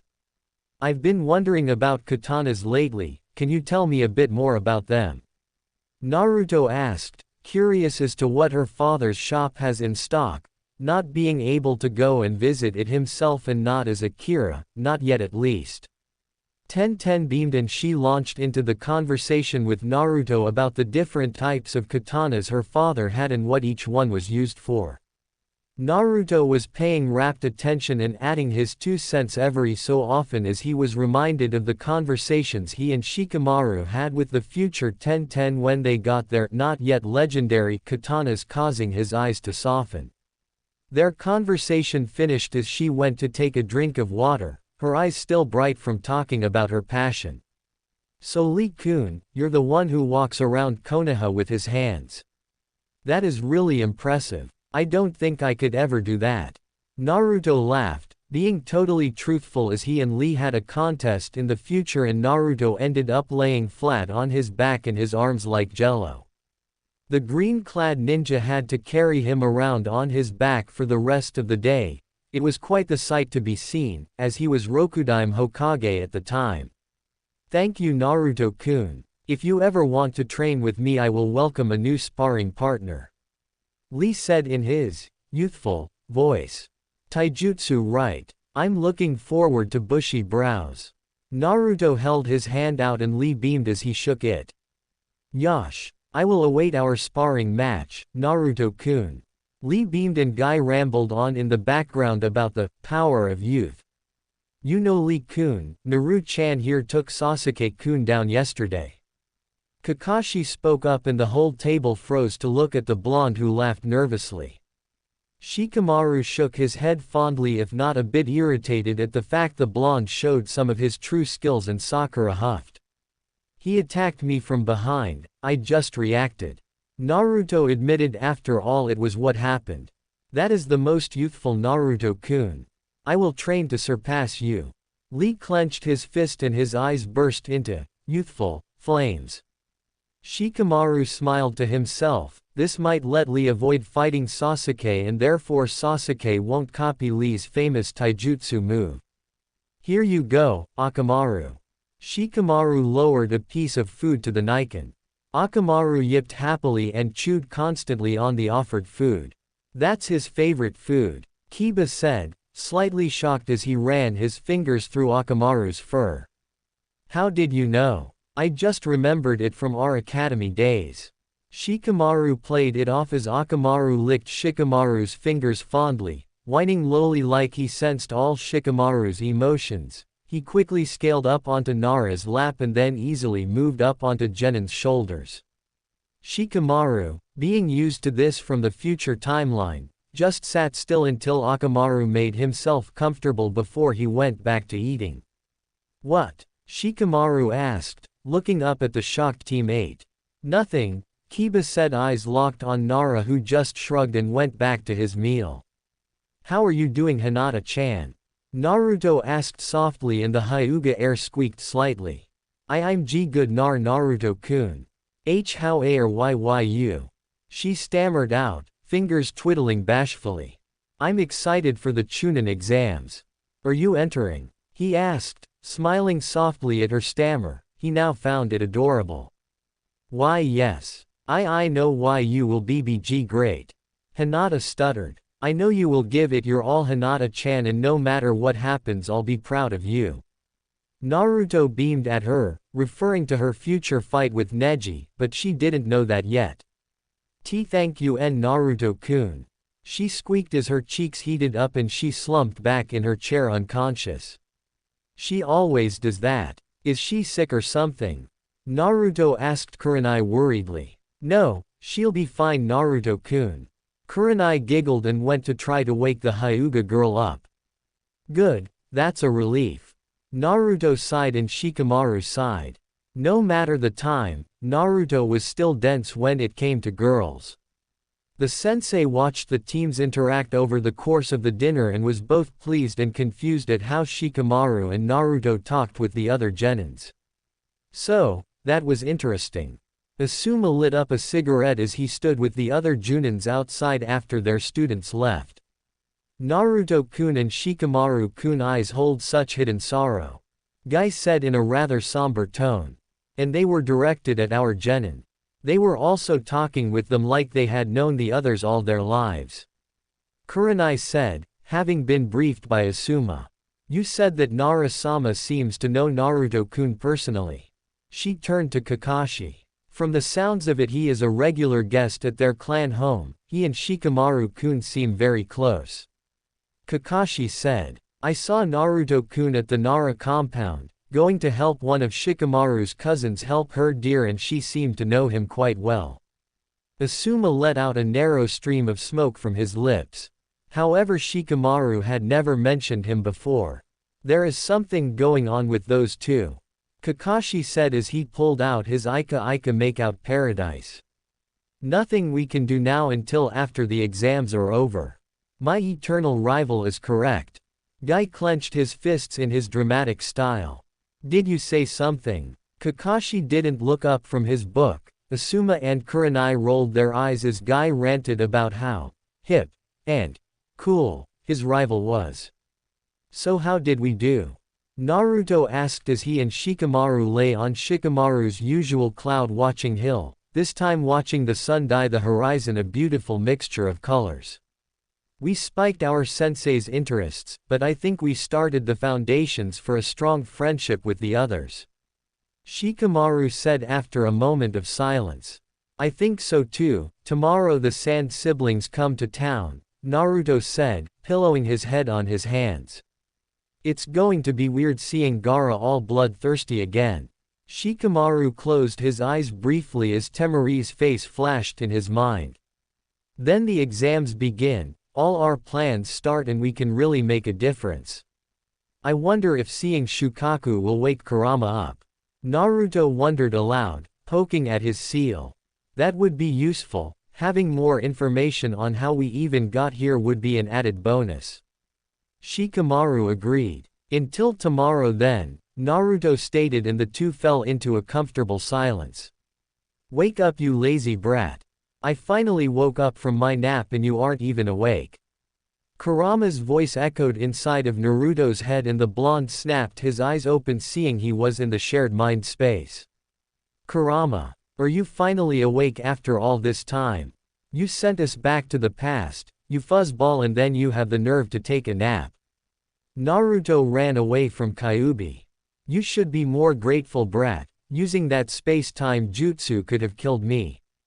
I sent you two back to the past to make sure the war stops from happening, and none of my siblings will be used to make that beast.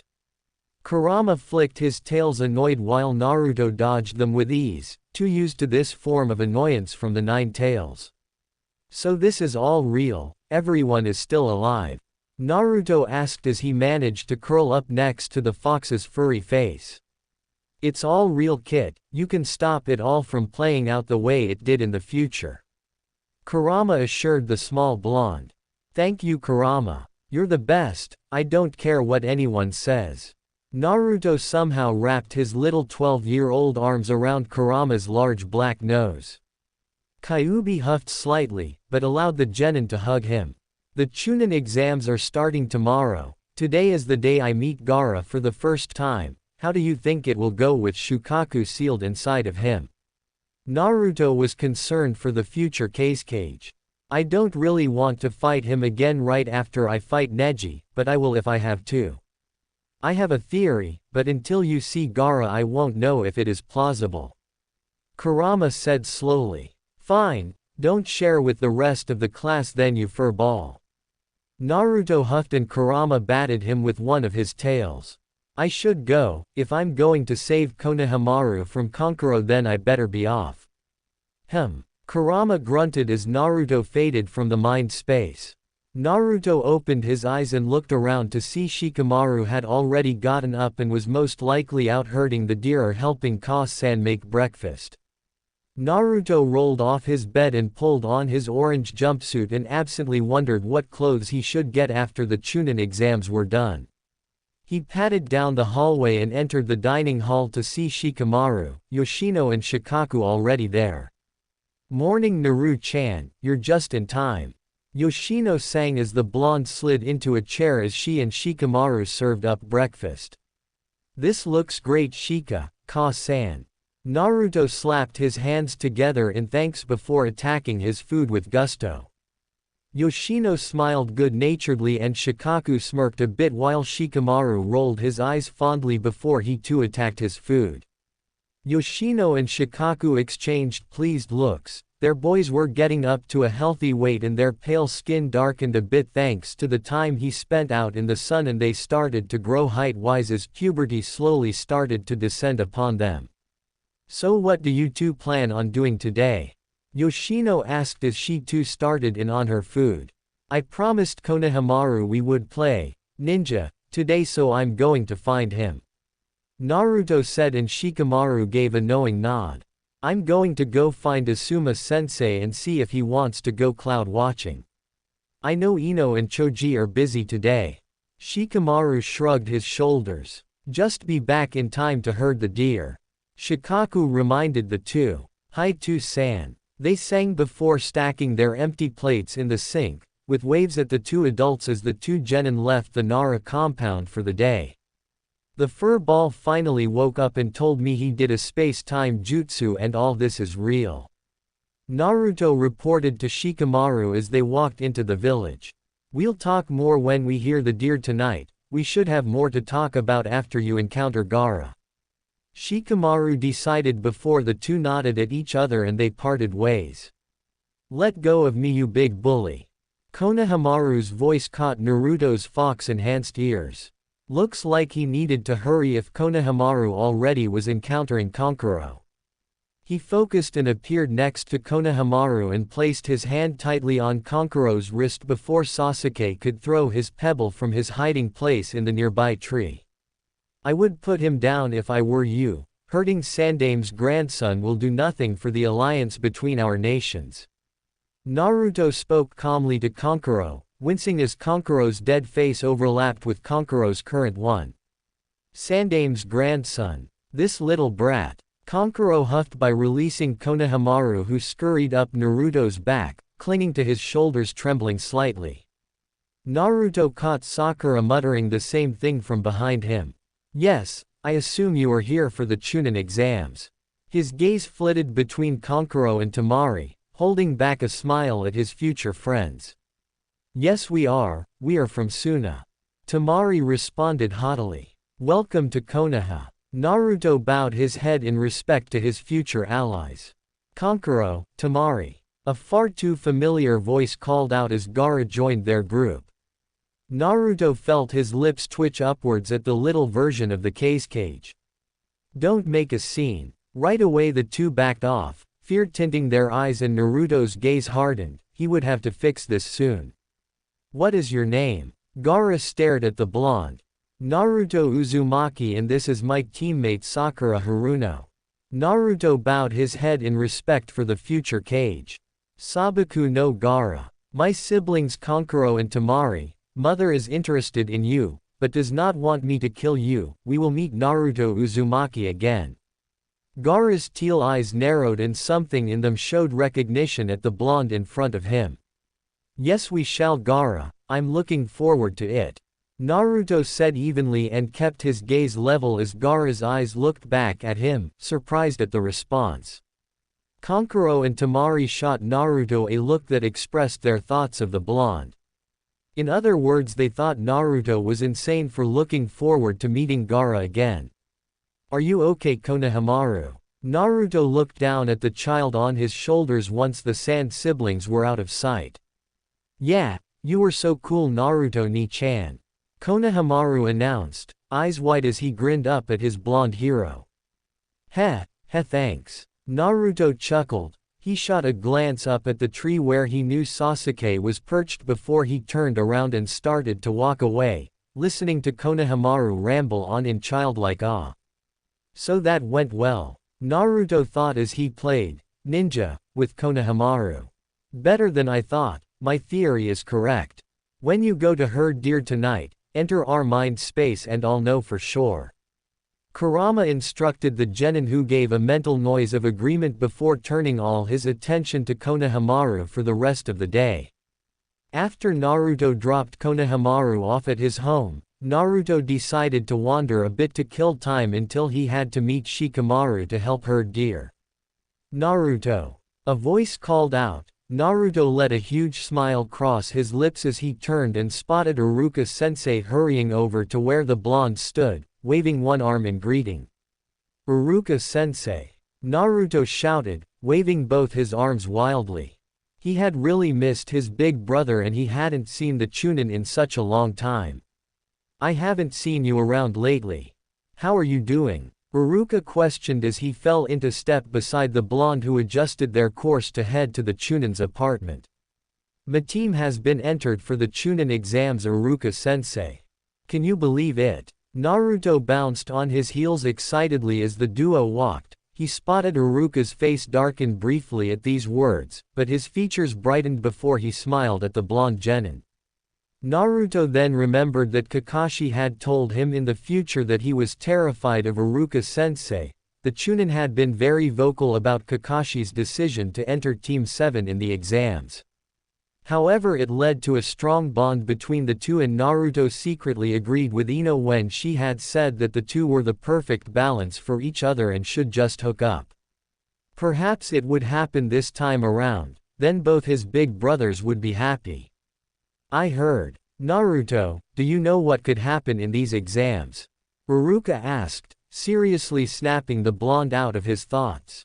"Yeah, Kakashi-sensei told us about them. He was really serious about it actually, and he seemed worried for our safety, but I have a good feeling about these exams, Iruka-sensei. Just you wait, I'm working my way up to Hokage." Naruto gave Iruka a foxy grin and watched, as the tension seemed to leave Iruka's form as they arrived at Iruka's apartment. "That's good, just be careful, Naruto," Iruka said, heaving a resigned sigh. Naruto felt his willpower break and he flung his arms around Iruka's waist and buried his face in the Chunin's flak jacket, inhaling the calming scent. He felt Iruka startle before arms wrapped around his shoulders tightly in a hug. "Thanks for worrying, Iruka-sensei," Naruto muttered. "I'll always worry about you, Naruto," Iruka chided gently. "Just stay alive. Don't do anything stupid when I'm not around, like hunt down Kakashi-sensei and scold him." Naruto gave a cheeky smile as the two broke their brotherly embrace. "There's an idea," Iruka smirked. "I think that he will be worrying just as much as you, so don't go too hard on him, Iruka-sensei," Naruto shouted back over his shoulder as he jumped off the railing of the building and leapt across the rooftops. "I should talk to him. I guess offering him ramen couldn't hurt," Iruka muttered to himself as he opened his front door. "Since the village didn't get destroyed by Shukaku, I'm going to assume the meeting with Gaara went well." Shikamaru guessed as the two wandered the forest on the Nara's land later that night. He said, "Mother was interested in me, but didn't want Gaara to kill me. I think Shukaku has some issues, or the power of his actual mother is mixing with Shukaku's rage at being sealed." Naruto guessed as he spotted some deer grazing in the distance. "So can Kurama shed any light on it?" Shikamaru snorted at Naruto's words. "He said I should go into our mind space tonight and he will know if his theory is correct." Naruto shook his shoulders. "So in other words, you are leaving the deer herding to me?" Shikamaru gave the blonde a disgruntled look. Naruto made a hand seal and a single cage bunchen appeared next to Shikamaru. "Not completely, this will help ward off any questions as to where I went. You better tell me everything that happens," Shikamaru warned, and Naruto snapped off an Anbu salute and Shikamaru just waved the blonde off before he and Bunchen went off to herd the deer while the real Naruto leapt up into the trees and made himself comfortable on a wide tree branch. He closed his eyes and took a few soothing breaths before his pupils slitted and he entered his and Kurama's mind space. "This isn't our usual mind space." Naruto looked around on guard, as Kurama appeared next to him in a pure white space. "No, this is the mind space that we the tailed beasts share. It isn't affected by time or space," Kurama explained, and Naruto processed this. "So you're saying that any of the other Bijus could show up here?" Naruto squeaked in alarm. "Been a long time, you brat." A voice rumbled and Naruto spun around to see Shukaku appearing in the mind space, and right away the blonde leapt up onto Kurama's head for safety. "You're not going to try to kill me, are you?" he asked, fingers clenching Kurama's red fur. "Calm down, I remember everything from the future." Shukaku sat down, winding his large tail around his body. "So you're not going to cause havoc this time around?" Naruto asked hopefully. "Too much hassle," Shukaku huffed. "What about Gaara? Are you going to keep tormenting him and make him call you mother?" Naruto pressed, worried for the redhead. "That wasn't completely me making him call me that, it was a link to his mother's power in his sand." Shukaku protested, annoyed. "But even if I was willing to be friends with the little brat since he fought to save me from being sealed, I can't do much about it if his seal is still as flimsy as it is now. If he falls asleep or gets too angry, then it will break and I will be released, and it will do more harm than good to both him and the people around him at the time. Shikamaru and I have a plan to fix his seal during the Chunin exams. If you tell Gaara not to freak out and kill us with his sand while we reseal him, that would be great," Naruto said honestly. "I'll pass on the message." Shukaku nodded his head and suddenly a new tailed beast appeared. "Naruto." The beast intoned surprised. "Gyuki." Naruto beamed at the eight-tailed octopus. "You remember too. How's B doing?" "Still rapping, but completely alive thanks to you two, I'm guessing," the Hachibi surmised. "Kurama here did some space-time jutsu so we can stop everything that happened from happening," Naruto explained and blinked as the rest of the tailed beasts appeared, and he sat back on Kurama's head as the Bijus reunited with each other and exchanged notes. "Well, this could work well for us in the future," Naruto muttered to Kurama, who just grunted, still slightly annoyed that the blonde had the balls to sit on his head. He didn't know how the toad stood it. "What is your plan for Naruto-kun? I want to keep Fu safe this time around." Chomei turned to the blonde and the other Bijus made agreeing noises. "The best thing you all can do right now is make sure you are on good terms with your Jinchuriki and warn them of the coming threat. For those who aren't integrated into their village, send them to Killer B. We are stronger when we are together, and since we know what is coming this time, we can be prepared and everyone can learn to work together and create their own chakra shrouds like Kurama and I did during the war," Naruto said unconsciously, using his Hokage voice, thus causing all the tailed beasts to pay attention to his words. Kurama felt a small amount of pride rush through his being at how all his siblings were listening to the blonde's words. "Once Shikamaru, Gaara and myself finish the Chunin exams, we will arrange a meeting of all the Jinchurikis someplace safe and I will fix their seals if needed." Naruto finished outlining his plan and got nods from the Bijus. "Great, well, you all talk amongst yourselves. I've got deer to herd, and Shukaku, you have a message to deliver." With that, the blonde focused and he disappeared from the shared mind space. "Your Jinchuriki is something else, Kurama," Matabi commented. "He's a brat." Kurama huffed as he settled down on his front paws. "At least he isn't a girl who is discovering the opposite."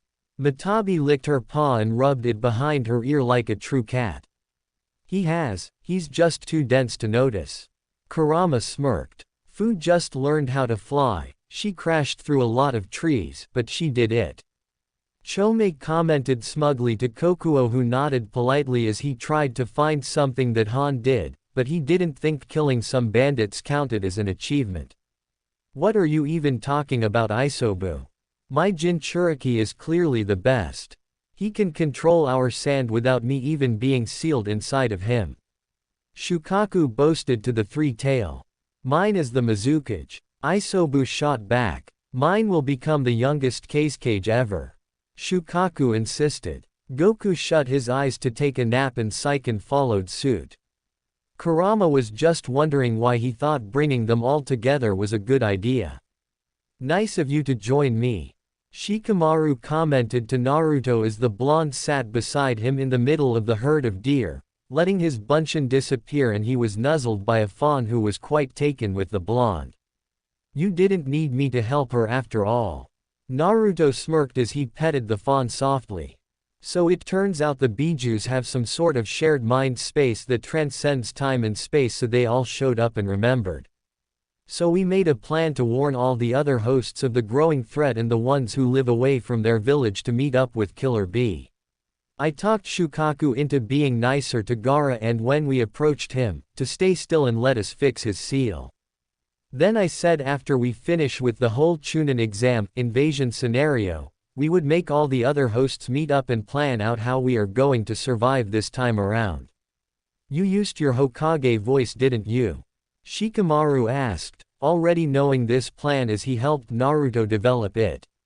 Maybe. Naruto shifted his eyes to the right and Shikamaru snorted as he fed a different fawn. "2-san is coming this way, be ready for a talk." "You think he has figured it out yet?" Naruto whispered as Shikaku came into view. "Maybe," Shikamaru muttered back as Shikaku fed some of the deer before sitting down across from the two genin. "How are you two holding up?" Shikaku asked, leaning back on his palms. Nervously. Naruto wiped his palms on his orange pants and Shikamaru nodded his head in agreement. "I want to talk with you two about some things I've been noticing," Shikaku said slowly, gauging their expressions and body language. They didn't move from their spots on the grass and their faces took on a look of impassiveness that betrayed nothing, very much like an Anbu. "Like what, 2-san?" Shikamaru asked, his voice flat but prepared. "Just a few inaccuracies with your reasoning as to why you two are always up by 6 a.m. Shikaku said in a tone that sounded like he was talking about the weather. Oh. Naruto was honestly wondering where Shikaku was going. "I don't think you two are going to meet your teams, I think you two are hiding something and I want to know why you two feel the need to hide your secret from me," Shikaku said, concerned. "You are a genius, Shikaku-san." Naruto rubbed the back of his head. "He is my 2-san Nar." Shikamaru yawned, his signal for their newest half-truth to take place. "I guess we have some explaining to do. During our time in the academy we were labeled dead lasts, that's not the case." Naruto started and he saw Shikaku was looking at the two intensely. "We pulled our performances in class, the way they taught did nothing for us," Shikamaru interjected. "We found out that working together we could surpass everyone's expectations of us. The reason we got up so early was so we could train together, we could encourage each other and work on our skills," Naruto said. "Some would call us prodigies, I guess. Why didn't you just tell us, me?" Shikaku asked, a look of betrayal flashing and Shikamaru felt guilt welling up in his stomach. "We wanted 2-san too, at the same time, we needed this to be a secret, we needed people to underestimate us," Shikamaru said softly. "In this world, it is good to have a few surprises up your sleeves." Shikaku agreed as he traced the scars on his face as he sat in thought. "How long have you two been training together?" "Since the academy," Naruto said right away. The time they spent training together in the future and the time they spent in the academy almost lined up perfectly. "That long, huh?" Shikaku muttered. "Sorry for not telling you sooner, 2-san." Shikamaru bowed his head. He felt all the emotions of his father dying during the war well back up, thinking that his father was disappointed in him. He blinked as a hand landed on his head and he glanced up to see his dad looking down at him with a small smile and kind eyes. "I understand, Shika-chan, I'm proud of you two for taking your training into your own hands. If you need any help don't hesitate to ask me, I would be glad to help you too." Now onto more current events, are you two ready for the Chunin exams? Shikaku smiled and both Naruto and Shikamaru slumped in relief. "We're totally ready for this." Naruto pumped his fist into the air. "Ma, it'll be troublesome, but we've got this 2-san." Shikamaru assured his father as he scratched his head. "I'll be looking forward to seeing both of you two in the final rounds," Shikaku said with confidence. "We'll make it there," Naruto promised. So friends, this was episode 1 of this exciting time travel adventure. If you enjoyed it and want episode 2 soon, make sure to like, share, and subscribe to the channel. Also comment down your thoughts. If you could go back in time and change one thing in Naruto's life, what would it be? I'll see you in the next episode.